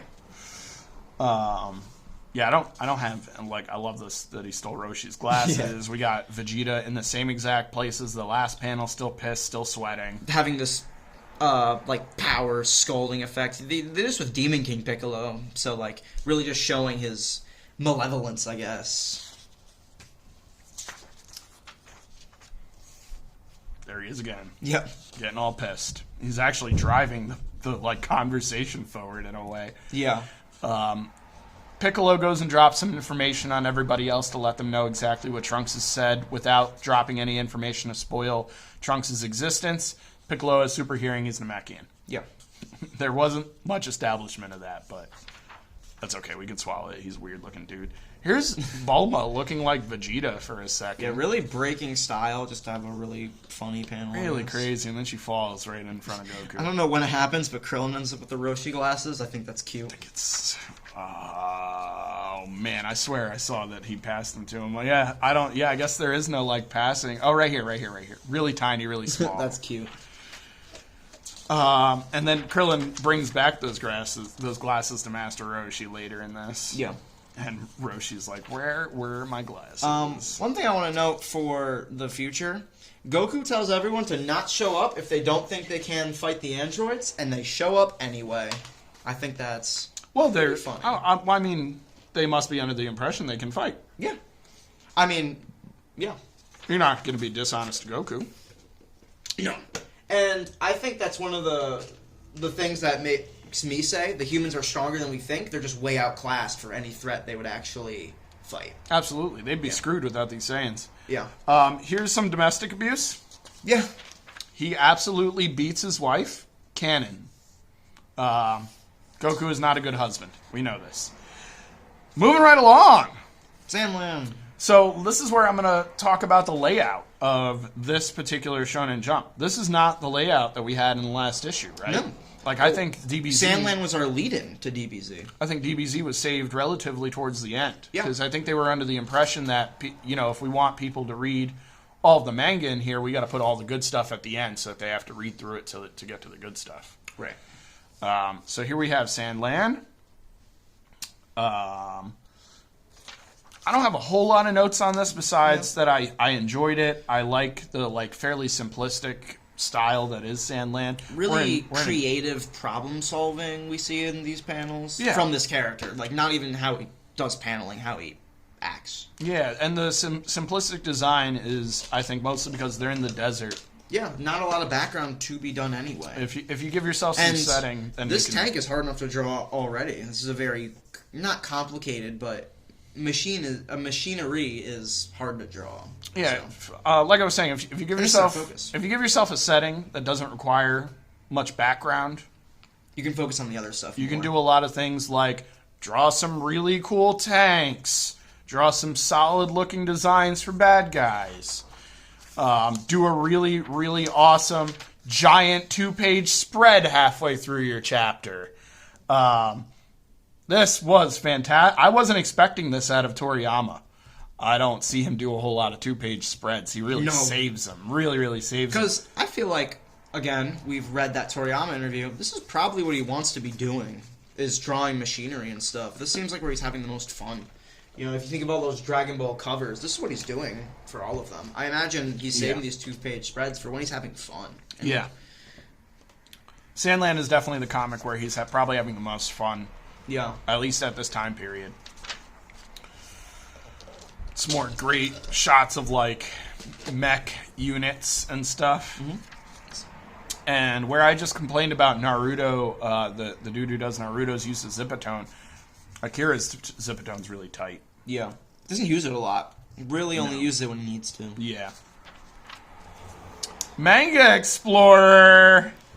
Oh, man, this was great because I'm a huge fan of Eiichiro Togashi. I've seen and read some of HunterXHunter. It's not exactly my flavor, but it's way more of a shonen than the YuYu Hakusho book that he's working on. At this point, at least. You got anything to note on HunterXHunter here? Same class as One Piece and Shaman King. These are all 1998 manga, so we're really building up the lineup at this time, because one thing that's fun about American Shonen Jump, we're kind of jumping through influences and time periods, because Dragon Ball and Yu Yu Hakusho, late 80s, early 90s, all this stuff is late 90s, early 2000s, and we're really seeing the influence of those early 80s, 90s guys on this stuff.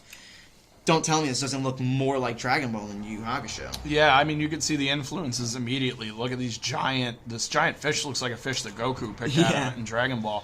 And even like the cheesy hair design and stuff. Mm-hmm. You can see where he's pulling that background and that style from. Early days for this manga, because they don't get past the Hunter exam, or even close to the end of the Hunter exam. That's like 30 chapters of this manga. Not even close to where this really gets going. And this whole page is just a summary of what this manga is. Showing you that Togashi has more going on than just Yu Yu Hakusho. Mm-hmm. And it's very accurate of a summary. It really tells you exactly what's happening in HunterXHunter. Gets you interested. I'm imagining that they're publishing this manga. Yeah, it says that it's currently 13 volumes long. So I wouldn't be surprised. Wow. I wouldn't. So far.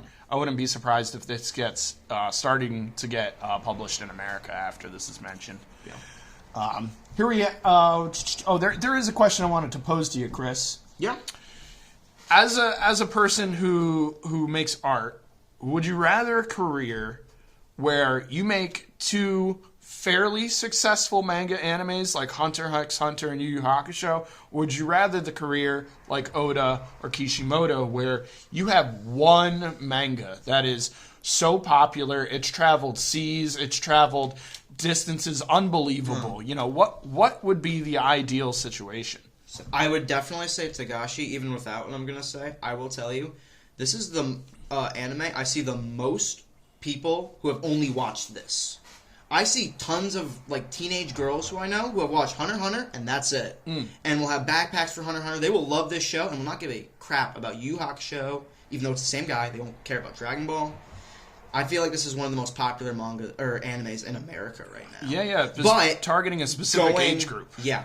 Going outside of that, I would rather have the Togashi thing. I feel like Kishimoto's life is really not. His career is kind of sad, because after Naruto, he does try and do another manga in Shonen Jump. Gets a lot of chapters in because of his name, but it's not selling very well. You remember what the name of that manga is? No idea. Okay. It's not even worth naming. Oh, that's unfortunate. But I just know he did like 100 chapters of this other manga while Boruto's going on. He's off that manga. He's working on Boruto now. Not doing the art. He's doing the story. Same as Toriyama, but his career kind of fizzles out after Naruto. Besides for Boruto. I think this. So I would much rather be in Togashi's shoes, where he does Yu Yu Hakusho for 5-10 years. Yeah. Wildly successful. Gets a anime adaptation that covers the whole thing. Yeah. Is beloved. Goes right to HunterXHunter. Equally beloved by different groups to some extent. Yeah. 2 great anime adaptations to this one too. I feel like he has a great career. Yeah, for sure. It's interesting how he's able to target 2 different demographics with this. These mangas are so different. I'm actually not that big of a fan of HunterXHunter. It feels more like a shonen to me, and I've watched and read enough shonens at the point when I was introduced to this, where I wasn't looking for that anymore necessarily in a manga. But I respect the heck out of this guy's career and the fact that he's been so successful. What I've also noticed with HunterXHunter is I find that a lot of the fans also like My Hero Academia. Yeah. And I suppose that's maybe the school background or something in both of those. I don't even know. I think they're just good introductory animes. That's definitely the case. This was my favorite part. Not this part specifically, but this Toriyama interview was fantastic. Yeah. Hearing about this NYC launch party was a lot of fun, too. I have so many notes. Look at these Goku sketches and stuff. So simple, but, like, I can imagine he did this in, like, 2 minutes. That's a perfect Goku, more or less. Yeah. Little squiggly, like, not a perfect fill, but whatever. Here we have this interview that goes on for 1, 2, 3, 4, 5, 6. It's basically 6.5 pages or so. Yeah. So there's a lot to chew up here. So this is going to take us a minute. What do you got, Chris? For this page, I stopped writing down page numbers at this point. Yeah, fair enough. Just because I was Yeah. reading through it. So I don't remember what's on here. The first thing I wrote is he was really down on himself. We already kind of discussed this. Throughout the whole he interview. does not seem to like his own work. Yeah, throughout the whole interview. Besides maybe like his Dragon Quest work. I feel like we do that later, where they talk about Dragon Quest through someone else. Yeah. But I think he has some respect for that work. More than Dragon Ball. As we go through the pages, I have a couple comments of just stuff in Dragon Ball he hates. Just seems to dislike that. So these questions aren't asked by Shonen Jump. These questions were asked. This one were asked by fans of Shonen Jump, and then we get. Were they snowboarders or something? Did I read that correct in the next interview? More or less. They're athletes of note from Japan. Okay. And so these are not your canned. This is not your canned interview that Shonen Jump tries to ask. Oh, did you live by the sea? You make a pirate manga. This is some legitimate questions. Yeah, this one was really more in depth. The fans are clearly already a fan of Dragon Ball on some level. The people that showed up to this thing to ask these questions. Love that they ask about lunch. I have no idea who that guy is. Dragon Ball wouldn't even be that popular at this point, so he's asking where'd lunch go, and Toriyama's like, I forgot about her. Yeah, he just straight up forgot. Literally forgets about the character and then like covers his butt later. Yeah, with the anime adaptation too. They don't. I think there's one line that Lunch ran off after Tenshinhan and never found him. In the anime, they do a little bit more with that. There's like 2 filler episodes about Lunch with Tenshinhan. She actually shows up at least. Yeah. So he talks about his process, and they ask like, what do you do when you get stuck as an artist? And this is one of the best pieces of advice I think I've ever been given. Is what he says. He asks himself, "What did I enjoy, or what did I want to read or see when I was a kid?" Yeah. And the reason you ask something like that is because it's shonen. Yeah, that's your demographic. That's who you're marketing to. That's who your readers are. So that's a great question. I think more people in this field should know that question, be asking themselves the same question. Yeah. There's some they're talking about like so these are the 2 snowboarders or skiers or whatever they are, professional skaters, and they start to ask Akira Toriyama a bunch of questions too. And one of those questions is about like who he relates to in regards to his own manga, and these are 2 of the characters that he mentions is most prevalent, and that they see those similarities in when they start talking to him. He says that it's easier to draw and create the character when it's similar to yourself. So that stands to reason why he kind of inserts himself into almost every manga he's got. He makes a note that the editor really liked girls. So that's why he drew Arale. He drew a bunch of girls into his manga, specifically Arale and Dr. Slump, which is kind of weird because if the editor really liked girls and he drew like a little girl, I can't imagine that's what the editor was looking for. Or maybe it was. I don't know. The editor's influence is very heavy, obviously. Yeah. Arale is the main character. I believe Tori Shima is still his editor at this point. He's going to be his editor from Dr. Slump into DBZ. We're gonna run into his name a lot because he's the one who's gonna affect the Android saga. He's gonna be the one causing the rotating villain. He should be given like more credit. I feel like it. Yeah. Because he really pushes Toriyama in that arc. Yeah. It's I can't stress this enough. Like manga editors compared to American comics editors are so different in their roles. It's unbelievable. Is this where he calls Super Saiyan quote empty talk? I thought that was funny. It's either this page or the next page. Something like that. Again, he doesn't.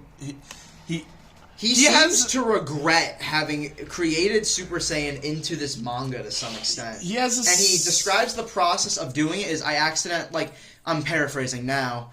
He accidentally made Frieza too strong, and he couldn't figure out how Goku was going to beat him, other than just like a prophecy or some wild power boost that comes out of nowhere.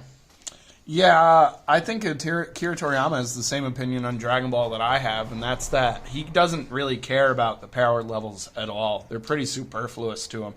But he knows for good storytelling, he can't just have Goku beat Frieza. Right, how he is. I don't need to comment on the man's ability to tell a story because he's fully capable, but what I will say is the man he's not nearly as invested as not freaking close to as invested as some of his fans are. Yeah. Like myself included, I don't really care about the power levels in Dragon Ball, all across Dragon Ball, from Dragon Ball to Super to GTO, all of it. Yeah. That is not what's important to me. What's important to me is how lovable the characters this man has created are. Even though a lot of it is an action anime, I still have such a fondness for the characters that are doing for sure. That's what stuff. Keeps me coming. That's why I like early Dragon Ball as much as I do. I feel like that's what's on display there.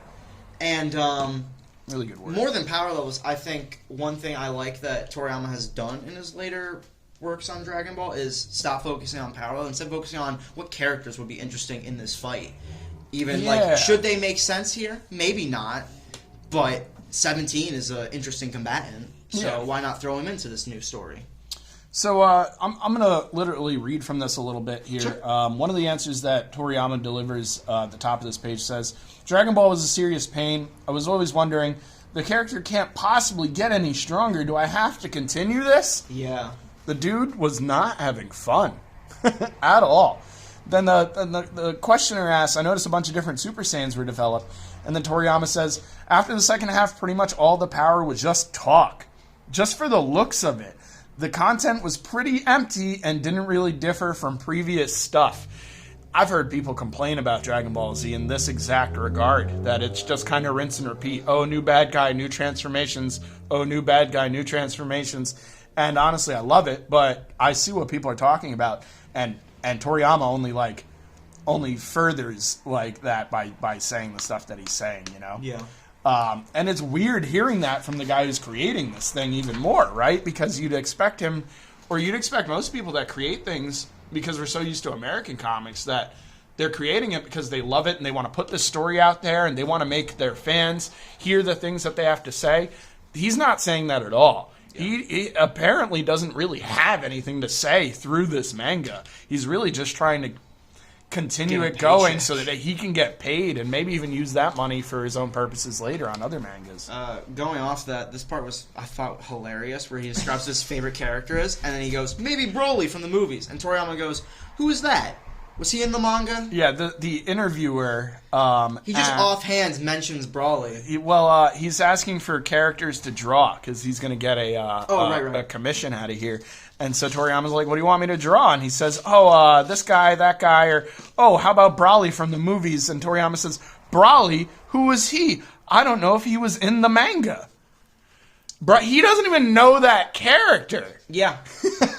And he did design him. So he has some relationship to him. And I highlighted this because 30 years later, he's going to do a whole movie about this guy. So something else. I have a feeling he gets this question a lot then. Or at least he's asked about this character a whole lot.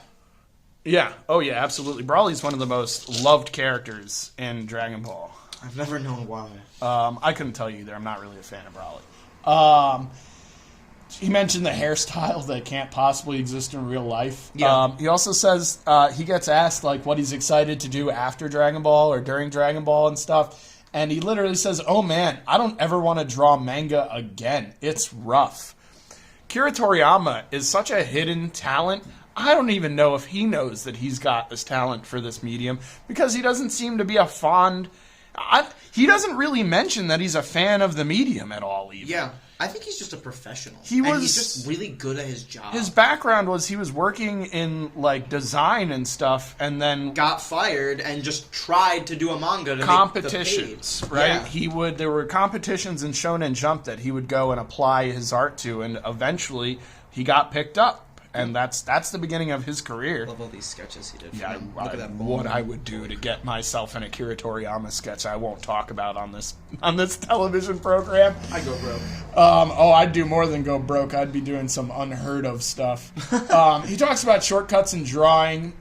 He has 2 assistants. That definitely saves some time. We talked about how he got into manga to make money and for no other reason. He does say he wants to make something of more personal value at some point. So I guess he does have a desire to make something that means something to him in manga, but he clearly hasn't done it yet. It's now 2023, 20 years after this interview. I can't say that he's done. Maybe he really likes that patrol guy. Oh, Jacko? Jacko might be Akira Toriyama's magnum opus. He loves Jacko. That may be the thing that Akira Toriyama loves the most. And unfortunately, his fans are not sharing that. He really tried with that manga too, because if you know, Dragon Ball Minus comes from the Jacko collected volume just to sell it. Okay. Throw Bardock in there. Hopefully it'll sell better. Okay. Yeah, I didn't even know that was in there. It shows how much I appreciate that character, unfortunately. I've read the Jacko. It's really cute. I believe it. And I've always liked him when he shows up in the movies. So one of the last things that I got on this interview is that he starts talking about not just Akira Toriyama, but Akira Toriyama and the group of sportsmen that are interviewing him start talking about their love for kung fu flicks, specifically Enter the Dragon over here, which is one of the best Bruce Lee kung fu flicks, probably one of the best and most known kung fu flicks, period.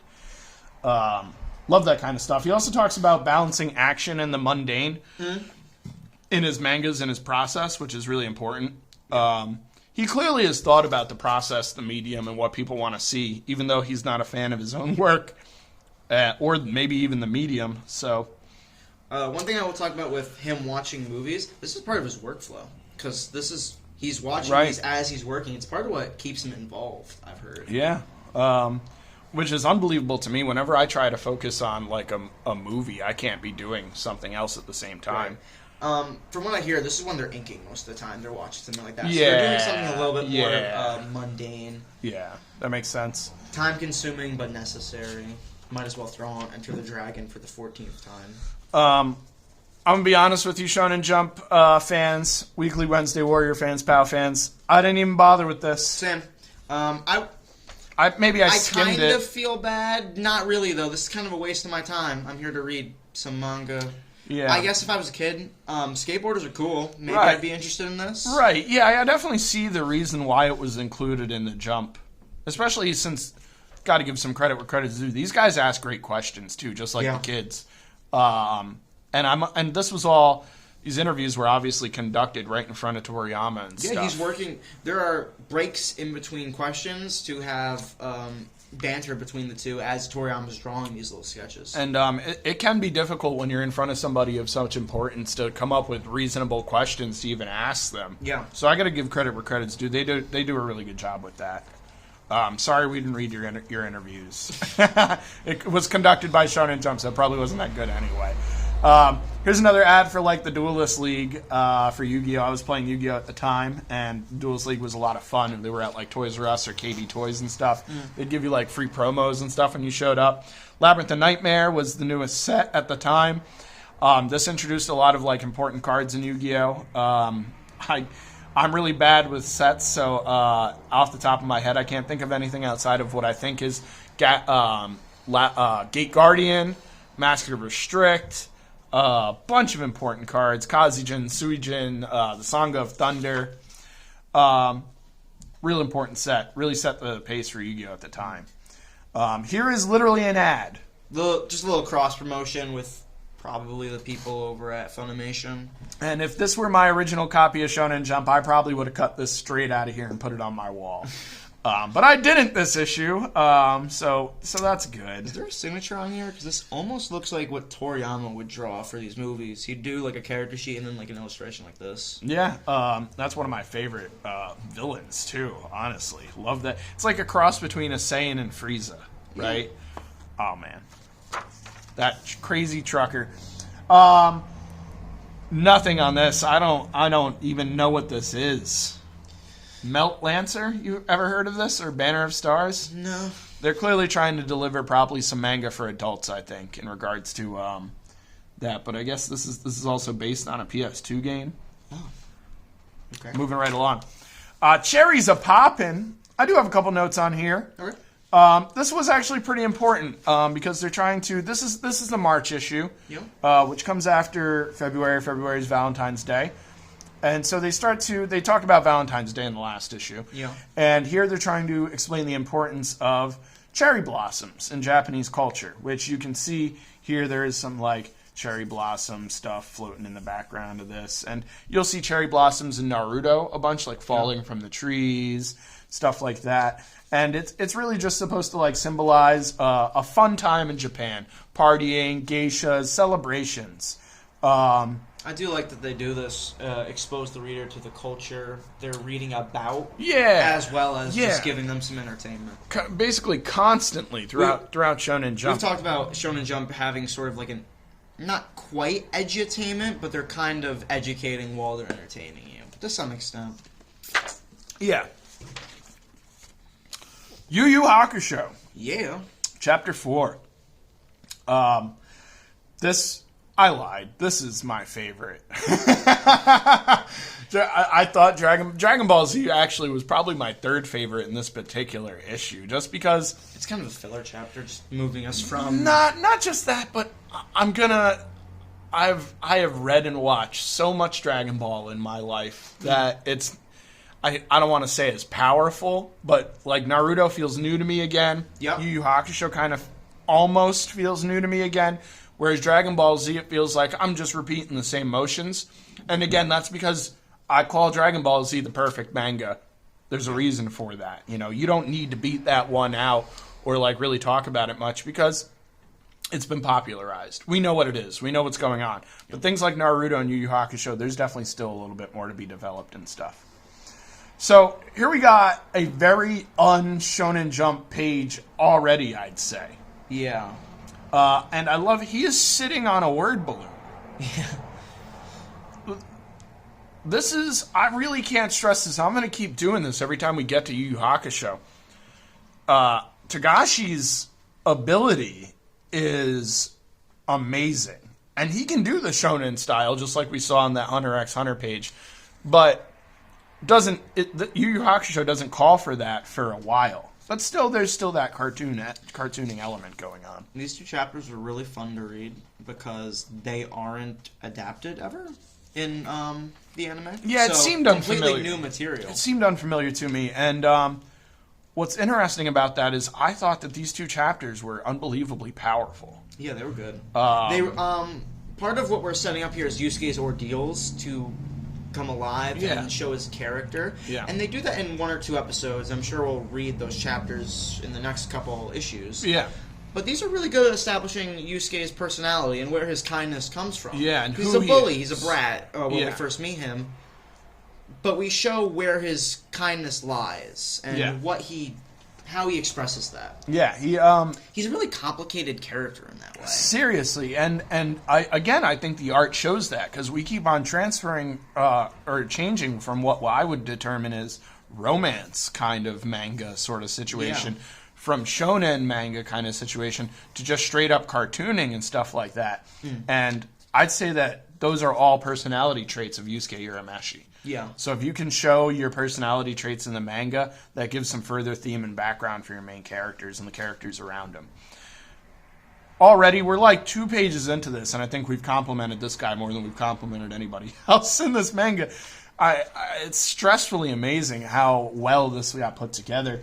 Yusuke tries to teach a lesson in this issue, but honestly ends up learning a lesson in the same regard. Yeah.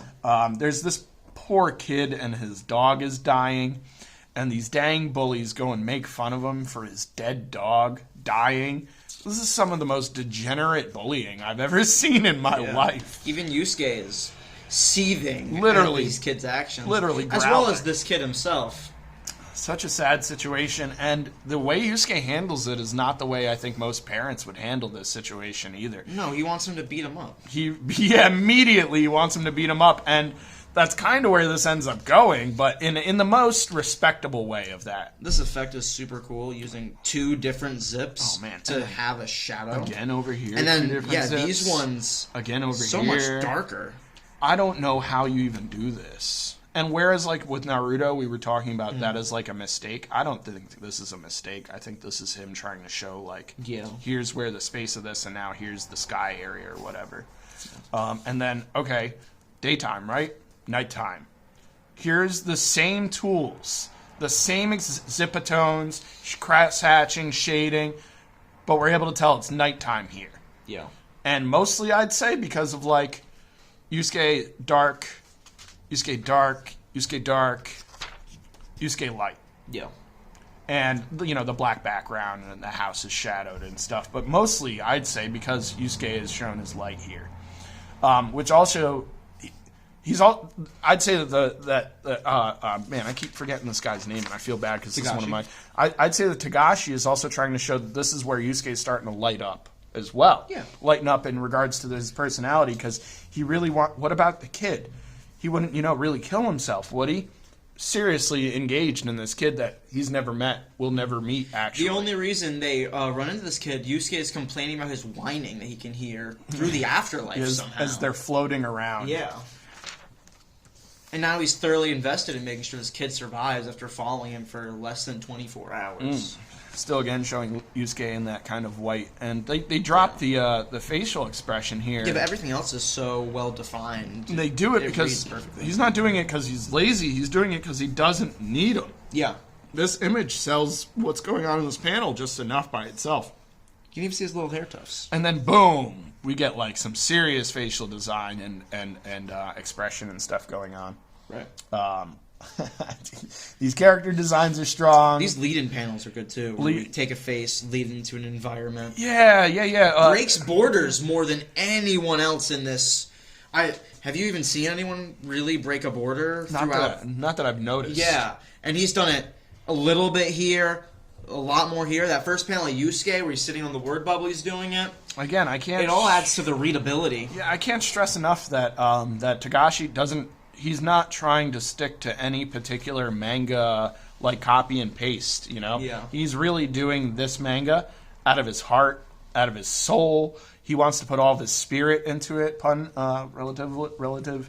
I really want to hear what this guy's influences are. I hope we get a chance to. I really hope there's an interview somewhere in here with him. Yeah. Really great stuff, man. That's hilarious. Yeah. So Yusuke goes and he wants to help out the kid. So, like, I guess he makes himself visible somehow.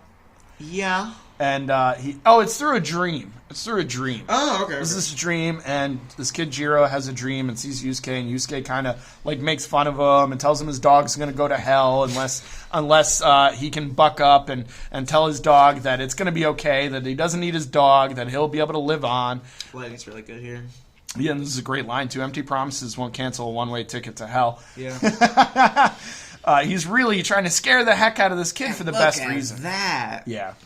Yeah, this looks like he took a literal knife to, like, Frank Miller style and started, like, carving at the image just to really sell that this kid has become strong now. He's ready to finally pull his pants up and tell Yusuke that you suck, Yusuke. I'm going to be strong. I'm going to be strong for my dog.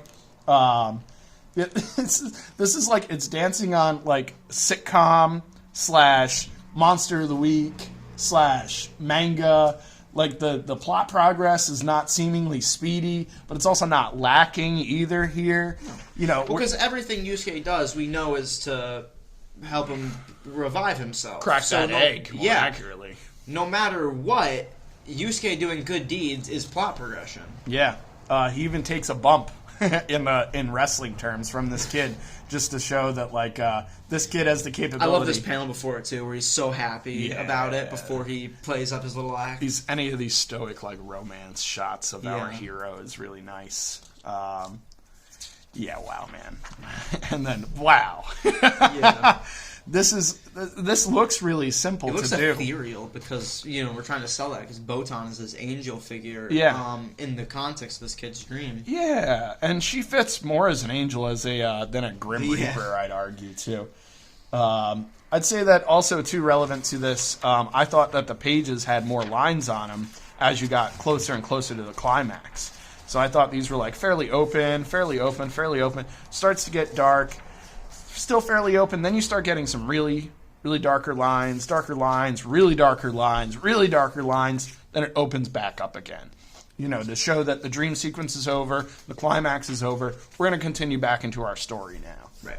I'm going to keep this going fairly linear and stuff. And this happens in the next chapter too. This like climactic use of lines throughout the anime. Here's a panel break that totally unnecessary, but still works really well. Yeah. Yanks him. It's helpful for panels like these, I find, to do a panel break just because you could read it this way as opposed to this way, which is what I think he wants you to do. Yeah. Or more like,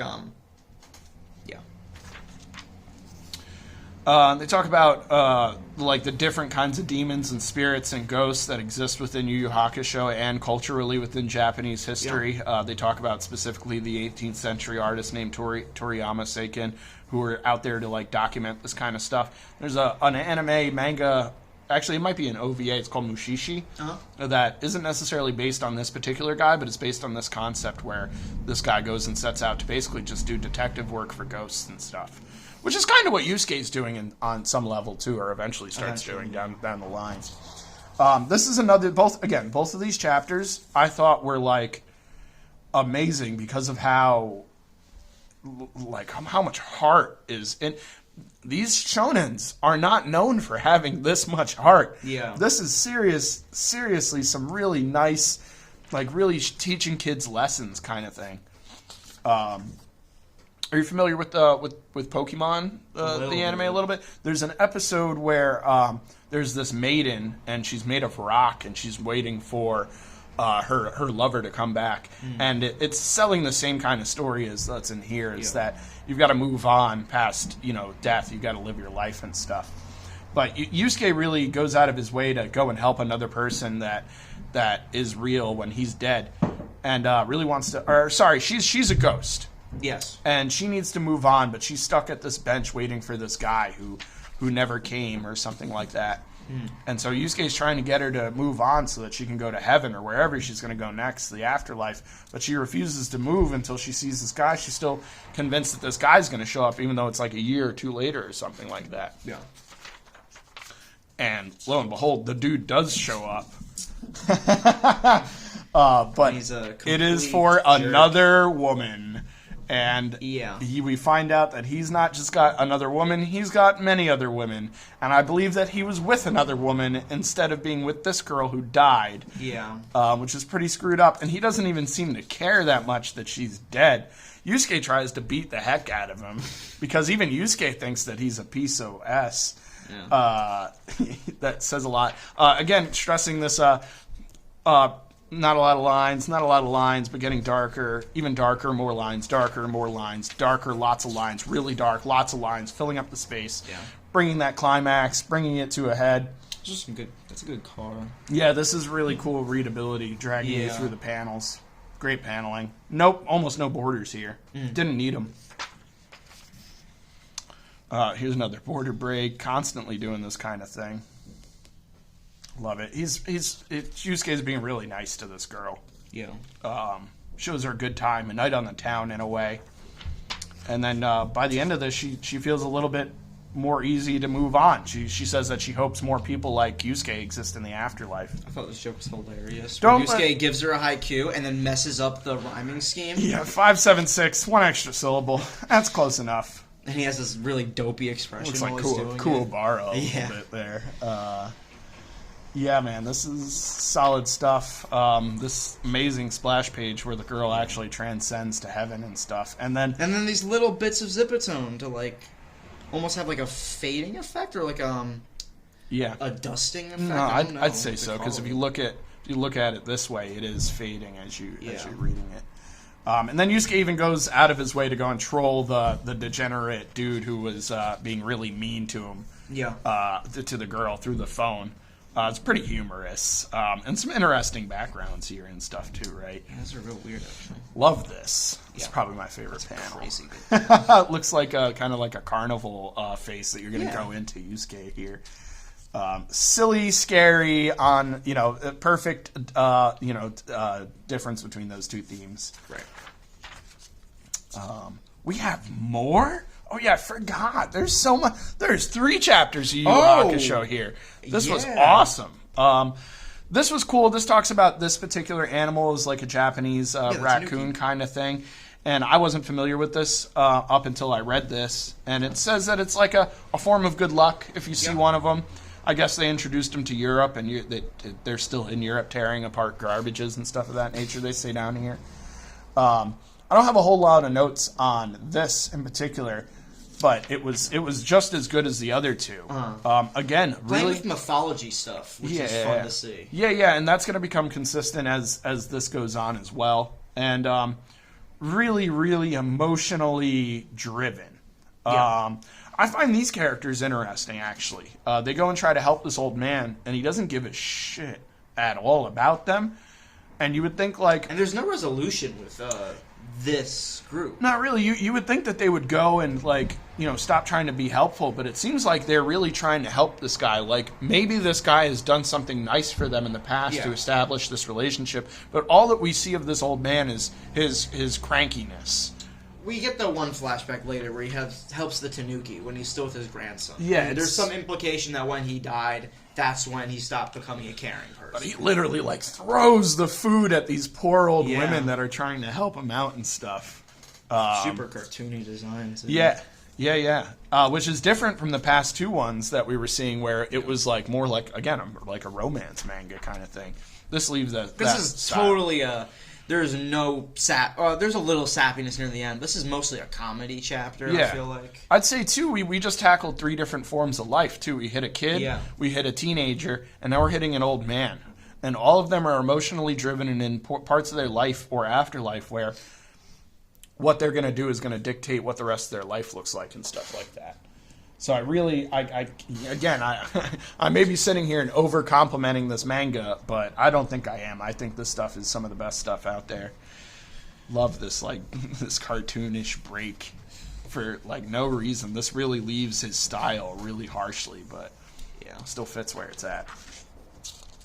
Then this Tanuki thing turns into his grandson that died. This is like a ditto-looking kind of grandson version.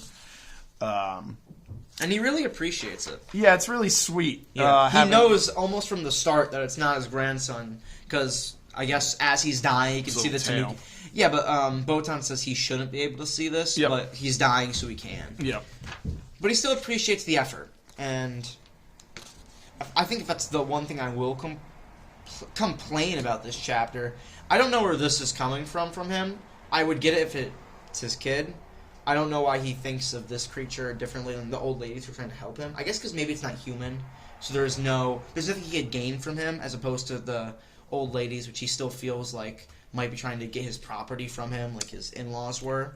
I think I just solved it for myself. I think it's also another comment on age. Okay. I think once you get to a certain age, you have this level of wisdom that comes with that age.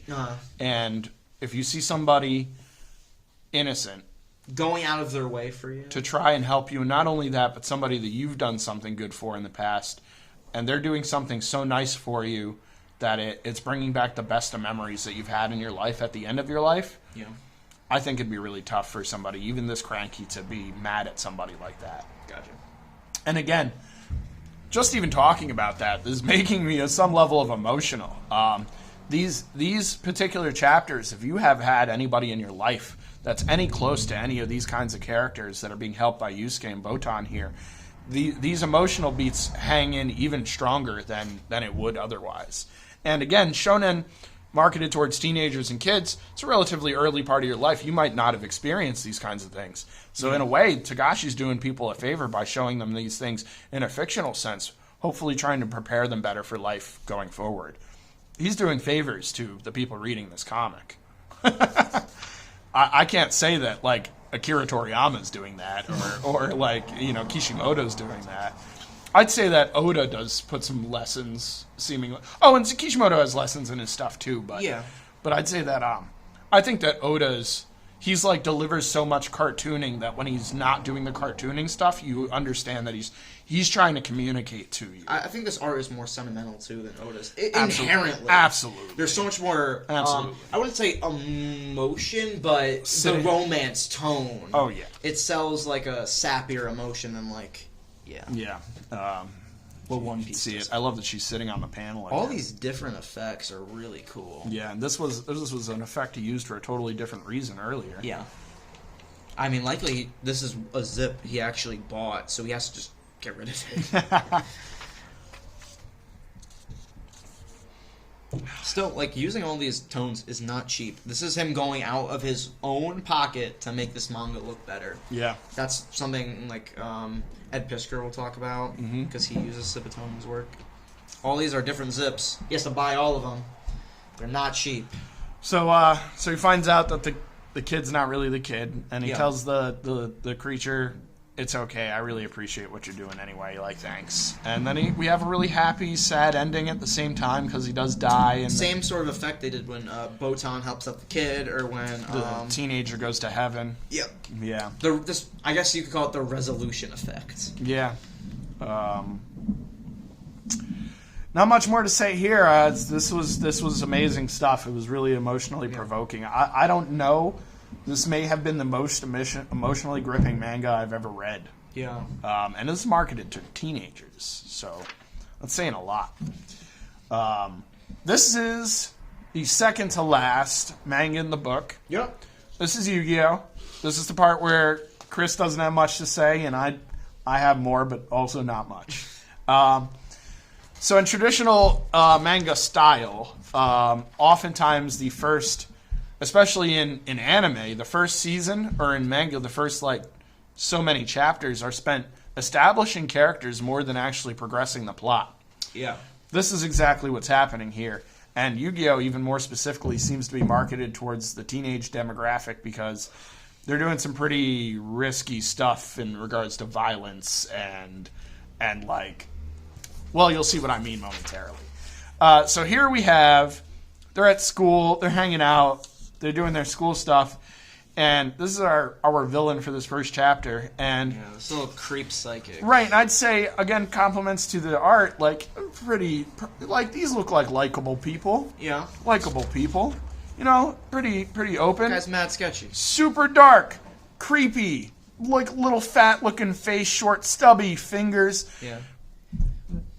Kazuki Takahashi is really good at drawing villains. Yeah. You will see this throughout this manga and throughout, the continuing of these issues, just these chapters. Also love the onomatopoeias and their inclusion and how he sets up the panels. It's so obvious that this dude is the evil guy. Yeah. And he's trying to trick his classmates here because he's trying to, say that he's psychic, and it doesn't necessarily work in Yugi's eyes. Yugi can see straight through it. Yeah. And he tries to trick... Well, he's a fan of games, and this is just one elaborate game he's playing. Yeah. Oh, yeah. He tries to trick Taya into, or whatever she's called in this, into going out with him or something along those lines. And Yugi starts to doubt this guy, and so he tries to kill Yugi. Yeah. Like with these bookcases landing on him, which could very well happen, and he had like foretold that this was going to happen to Yugi, and then we get the Yu-Gi-Oh! Moment that doesn't happen in the manga, but he turns into somebody else. We'll find out more about his other personality later in the manga. And now that he's all pissed because he almost died, he's going to go back and take his revenge, because if there's something that's up with Yugi. It's that his other personality wants to We find out literally... this guy's intentions are way less pure than just even trying to coerce her into a date. He's trying to kidnap her.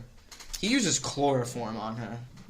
Yeah. So Yugi, again, so like I was saying, he's trying to establish, or Kazuki Takahashi is trying to establish that this dude is so different from Yugi. Yeah. If you look at the art, this dude's about as dark looking as the villain, and has like similar hairstyle going on. So you could, if he's good at drawing villains, I wouldn't say that he doesn't look more villainous than right here in this panel over here. Yeah. But yeah, this is, I mean, okay, he might look like a villain, but here's this dude kidnapping Taya with chloroform. So who's worse? Obviously this guy. Yeah. Of course, he doesn't even challenge him to a game. He forces him to play a game in this one. Yeah. And it has to do with lifting papers out from underneath this chloroform so that the chloroform will spill onto whoever doesn't lift the papers out properly. And the dude fails, obviously, because this is Yu-Gi-Oh! This is a Monster of the Week kind of manga. Gets out really light for this series, I feel like, too. He's just kind of knocked out. Right, so that was one of the things that I had a note on is... There's a lot of horrific deaths and consequences for these characters. This guy's just kind of knocked out. Yugi does not kill the fortune teller. I mean, he's a kid, so I can see, at least as a mangaka, not wanting to be as violent towards him. I don't know at all that that's the reason that this guy survives. I think that it probably just ended up writing this way. Sure.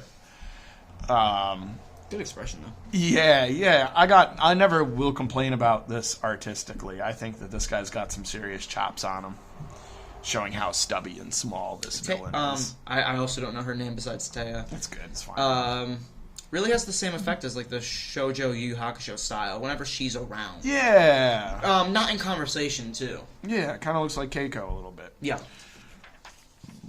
This is fun. Little puzzle thing.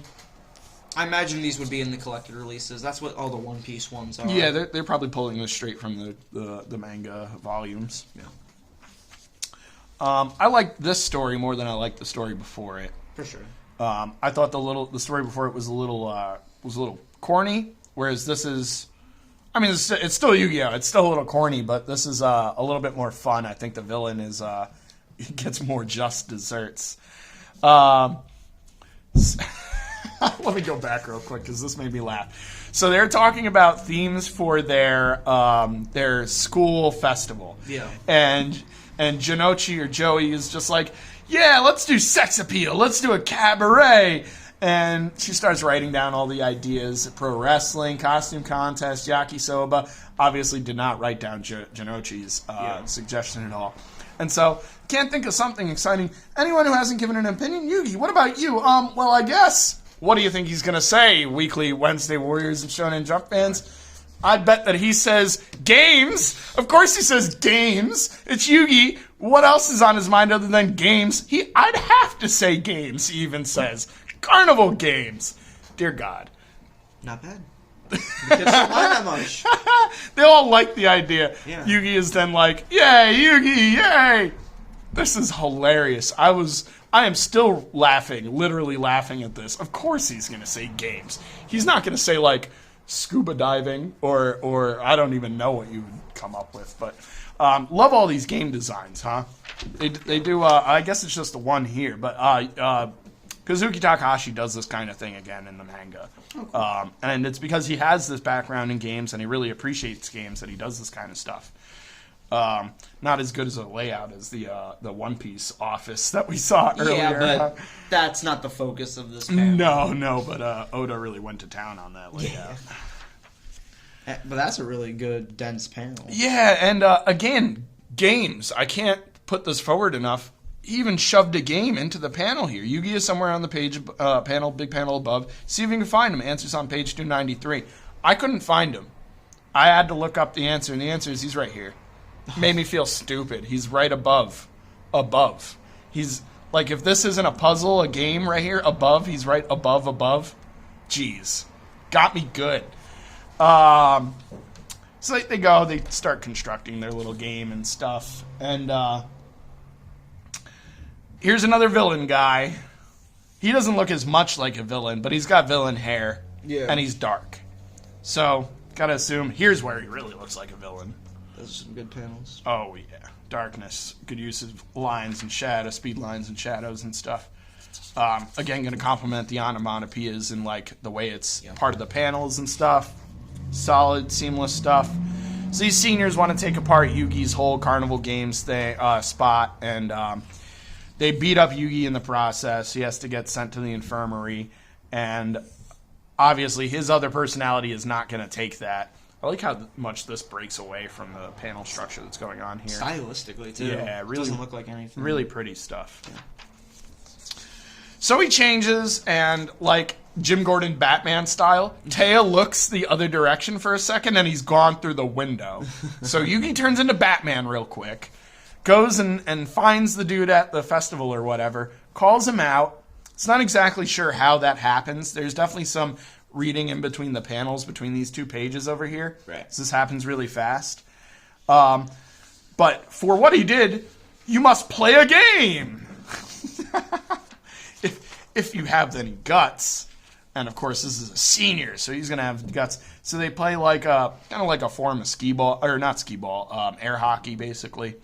I believe this is a brick of ice, and they're gonna like swat it back at each other and stuff like that. Some really cool action shots for just like a game. Yeah. Here's the shonen of this shonen right here. Yeah, showing off some typical skills that, like, I think he's the only person who's not going to be able to use this skill set much. Yeah, Obviously, unfortunately. he's doing it here. You'd be surprised what he gets away with like monsters fighting once the actual card game starts.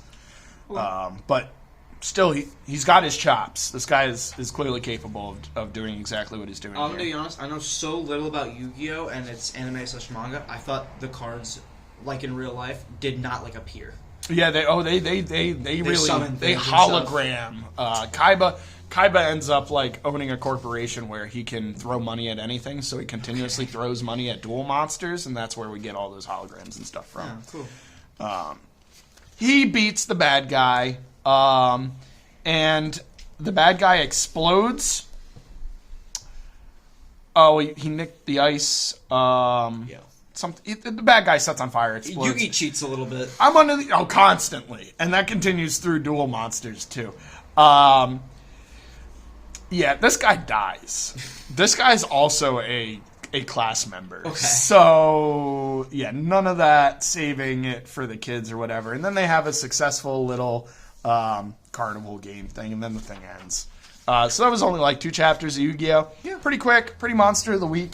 Really good paneling, really good art, solid villains, some of the best villains drawn in this book, maybe even.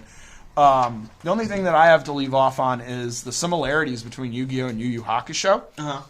I thought some of the art, like you were pointing out, is kind of similar. Yeah. And then the other thing that I think is similar is YuYu Hakusho, in both the manga and the anime, spend an entire season or a bunch of volumes on something that is not at all really what the show ends up being about. Right. Other than the like progressing Yusuke's personality. I'd argue Yu Yu Hakusho changes twice. Yeah, less so the second time though, right? It's more natural. Okay.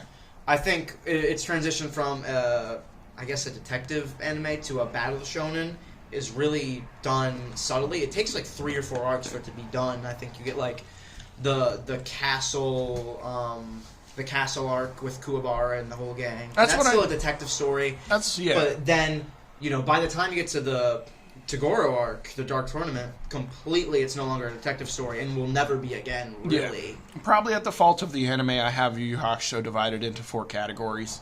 And also the card game has divided into those categories as well. And that's the first arc is Yusuke being a detective doing ghost stuff as he's dead. Yeah. And then after that... he's the spirit detective. And even towards the end of that, that's when the St. Beast stuff starts happening. And I'd say that it really becomes a shonen once you introduce the characters that are Hiei and Kurama. Yeah. That's when that becomes a shonen. And then after that, it becomes a tournament manga for like a while. And then it leaves that again. That's when I think you were talking about the second change. where it starts even like a little bit before that when Genkai is trying to test Yusuke's abilities before he even goes to like challenge Sensui or whatever. Like there's the whole like Genkai bunch of like puzzle guys and stuff that he has to go through. That's when it stops being a tournament arc all over again and changes gears a bit. But at least it still stays a shonen at that point. Right. Where like this, I don't think it is a shonen until the Saint Beasts arc. I think Hiei and Kurama are basically where they turn up. They're shonen characters, but they're not fully established until until you see them do some fighting and stuff. So Yu-Gi-Oh's the same way. You're really not going to see any of the other characters do anything shonen relevant until we get to the Duel Monsters arc. Then Joey gets a deck, and Yugi gets a deck, and Taya gets a deck, and they all kind of shine a little bit in their own way with their own monsters and their own personalities. That's cool. Yeah, I'm looking forward to once it actually turns to Duel Monsters, but there's a lot in both Yu Yu Hakusho and Yu-Gi-Oh! Where this is not gonna. It's gonna be a while. We're gonna be stuck in this area of these mangas for issues and issues, maybe even a year's worth of Shonen Jump. All right, we're at One Piece, where Chris is probably going to shine a little bit more, and I'm going to shine less. So much so that in my notes, I'm still calling this Nep-Ek. That's funny. Because I think it's funny, too. I like here it says One Piece. I never picked up on it. It says One Piece right here. Yeah. As a kid, I just read Nep-Ek and kept on going. There's the title. I couldn't put that together for some reason as a child. Dude, I don't even remember what this... Oh, this picks up right where it left off, actually. Luffy decked that guy, Helmeppo. I'm going to call him the telephone head dude. That's funny. He's definitely going for something like that. Just really, like a real butthead, I almost feel like. I really liked the design. Of my first note is on-character designs in this are great. Yeah. I love the different eyes and usage of the like expressions and faces and stuff. Every character looks different to some extent. And this feels way more like a shonen immediately, right? Oh, than yeah. the stuff we've been looking at. And they really sell the fear this little kid... Like, what Luffy has done, he's going to do this again. Luffy makes an impulsive decision that no one else would, and he now has to back that up. And that's basically what this chapter is he has to deal with the consequences of just being a good person. Because that's a lot of what I feel like One Piece is Luffy is a good person in a world that's somewhat corrupt and has to deal with the consequences of being that person. Yeah, that's accurate. Yeah. And we introduced the real villain of this arc, Iron Axe Morgan. Who is the coolest design I've seen so far, outside of maybe Zoro over here. Yeah. And Zoro doesn't even really look that cool until you give him his couple of swords. Yeah. I like this use of shadow over here. He was doing the same thing when he was introducing the lady villain in the first couple of chapters there. Trying to hide their true designs and what they truly look like and stuff. Zoro's eyes are always in shadow. Great shadow. Not always. They break that for cartooning. Oh, yeah. But almost always. Oh, so yeah, we finally introduced his design. I love that the axe is going through his elbow. Wow. This character design is so cool. How tall is this dude even? I can't even tell. This is where I see the Dragon Ball, because Oda, much like Toriyama, loves to do this, where he likes to create tall villains, like really tall. Like, when we get to the Admirals, they're like towering over Luffy in a way humans cannot, and that's because he likes to do the same thing as Toriyama, size as like an indication of power, wealth, and as well as sell Luffy as the little guy. Yeah, I like the use of shading on this character too. Yeah, he's got like a branded jaw, metal jaw. It's supposed to be like a German umlaut too, so that might show some background into who this character is, or his influences. Yeah. Pretty open panels, huh? Not a lot of like darks. Yeah. A lot of whites. A lot of open stuff. Makes it easier to draw. Yeah. Luffy uses his gum powers in creative ways. Gum rocket! Yeah. This is something you'll see in shonens too, is them trying to name maneuvers. Yeah. I think it's again to appeal to that kid demographic so that they can play with these in real time. Using the full extent of what he can do, though. Oh, yeah. breaks this tower. Scares the heck. Well, not scares him, but like offends the heck Mortifies out of our axe hand Morgan over here. Yeah.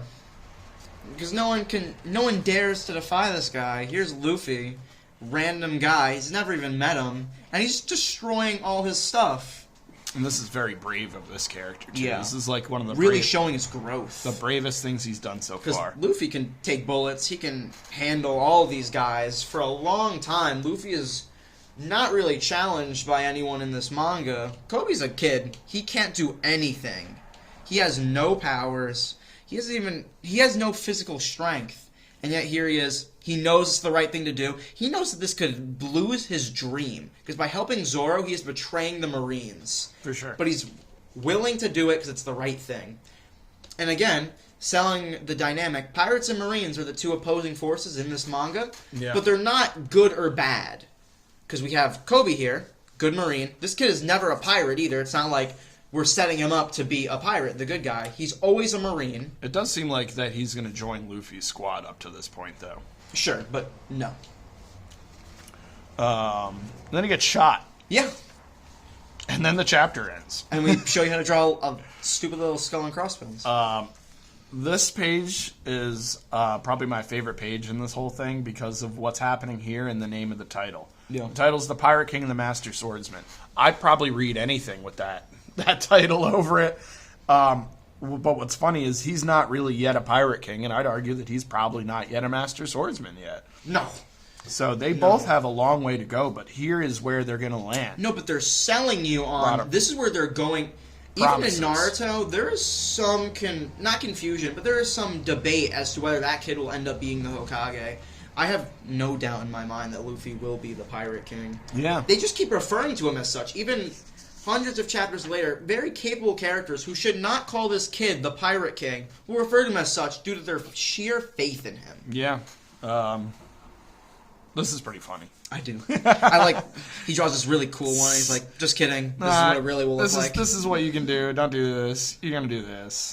This is lame. Put a straw hat on your skull and Yeah. crossbones. Hey, it's Luffy's flag. Yeah. Dragging this guy around. Linear continues the plot here. Yep.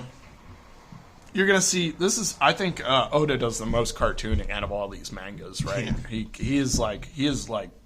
This is almost exclusively a cartoon. Yeah. Simplistic designs and characters that really work really well. He can draw over and over again. Just the way that even the action works and stuff like that. He's even truncated Luffy's proportions here just to, I don't even know, make him fit in the panel. Mm-hmm. Luffy's really lanky. Look how skinny that arm... Or, not skinny, but short that arm is. Thankfully, he's made out of pretty versatile material, so you can justify that pretty easily. Yeah, even after being shot, gets right back up to help Zoro. Luffy finds Zoro's stuff. Is this where he finds... Yeah, he finds Zoro's stuff. He's got 3 swords. What's up with this? That's pretty weird.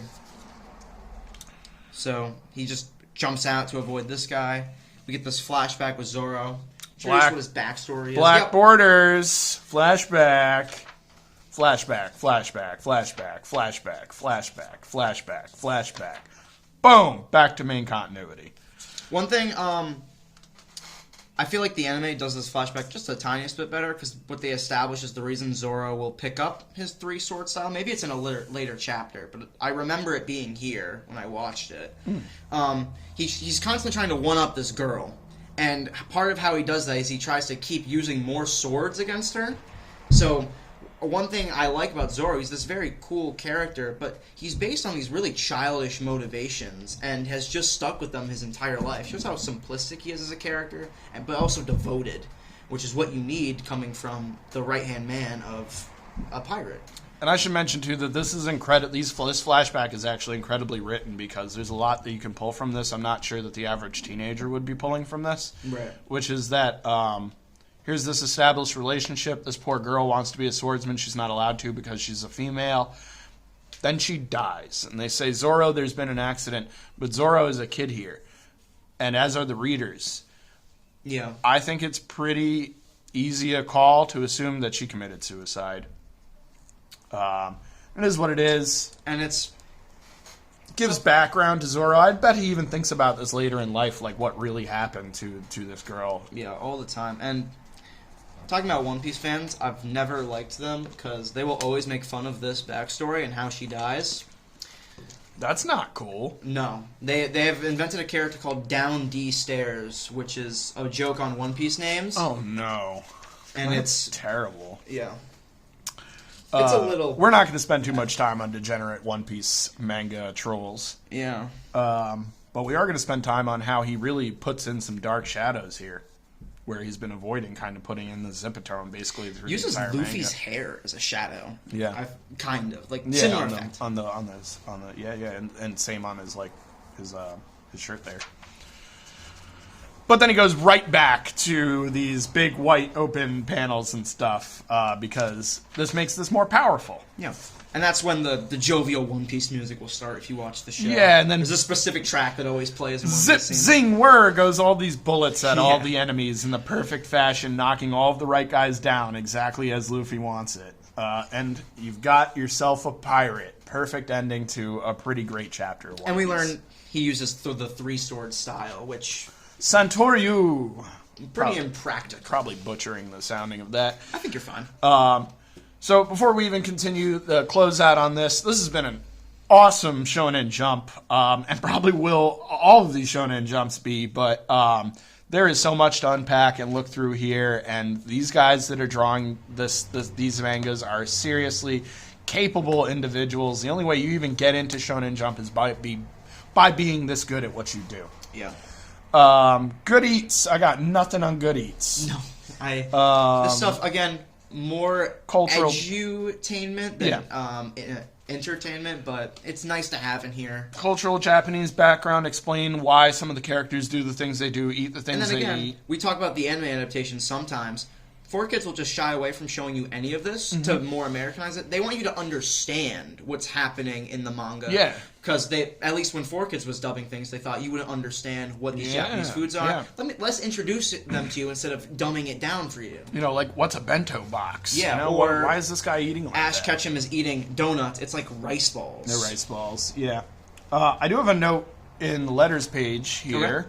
and that's that one of these people asks, hey, what's to come? I'd really like to see, like, some different mangas in here. And one of the mangas that they mention is Bleach. Some serious foreshadowing for what is to come in Shonen Jump. The third of the big three. I'm surprised it wasn't in here from the start. Maybe Bleach started out less popular than the other ones, but, you know, when thinking of Shonen Jump in the 2000s, there's the term the big three comes about because the thing that was selling that magazine is One Piece, Naruto, and Bleach. Mm-hmm. Nothing. Shaman King is in there. It's great, but that's not what's selling Shonen Jump copies as much as the other three. Yeah. Couple of fun fan arts. A lot of them are lanky. Yeah. That's something I noticed about all the art in here. Super long characters. Strange looking stuff. That's for sure. I like that it's all clearly children, though. To some extent. Like young people. Yeah. Yeah. Definitely young They don't throw people. anything that good in there. I don't have much to take away from here. I like these later Toriyama arts. That's cool to see. Yeah, that's mostly what I was going to say about this is that Akira Toriyama is in charge of the designs for Dragon Quest. And this whole interview, there's at least a big portion where he's just complimenting Toriyama and how good he is. I think that's where I got away that Toriyama probably enjoys Dragon Quest a whole lot. Yeah, and it's kind of fun as a creator to be able to do, you know, fairly simple things for something and not have to draw the entirety of something. Just draw some complicated ass designs, do a couple cover art, promotional art, probably takes him a week out of his manga schedule, and then probably a bigger paycheck too. Yeah.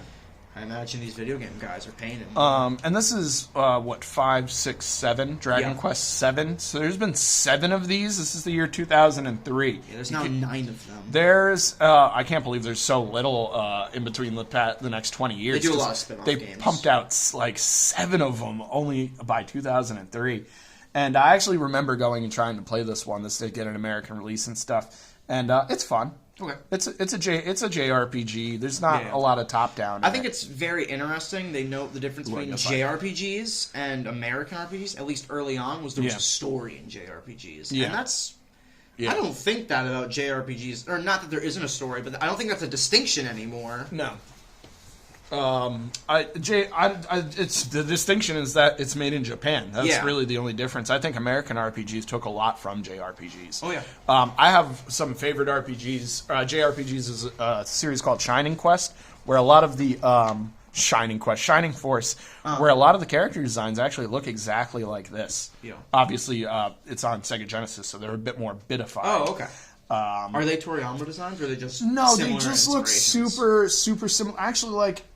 They might even... I bet that the studio that pumped this out might have even pumped out Shining Force, because these little backgrounds here inside is the same kind of setup that you get for the top-down battles in Shining Force. Huh. And same little like moving like image like video game sprites and stuff. Yeah. Here's where I'm going to shine all over again. It is the year 2003.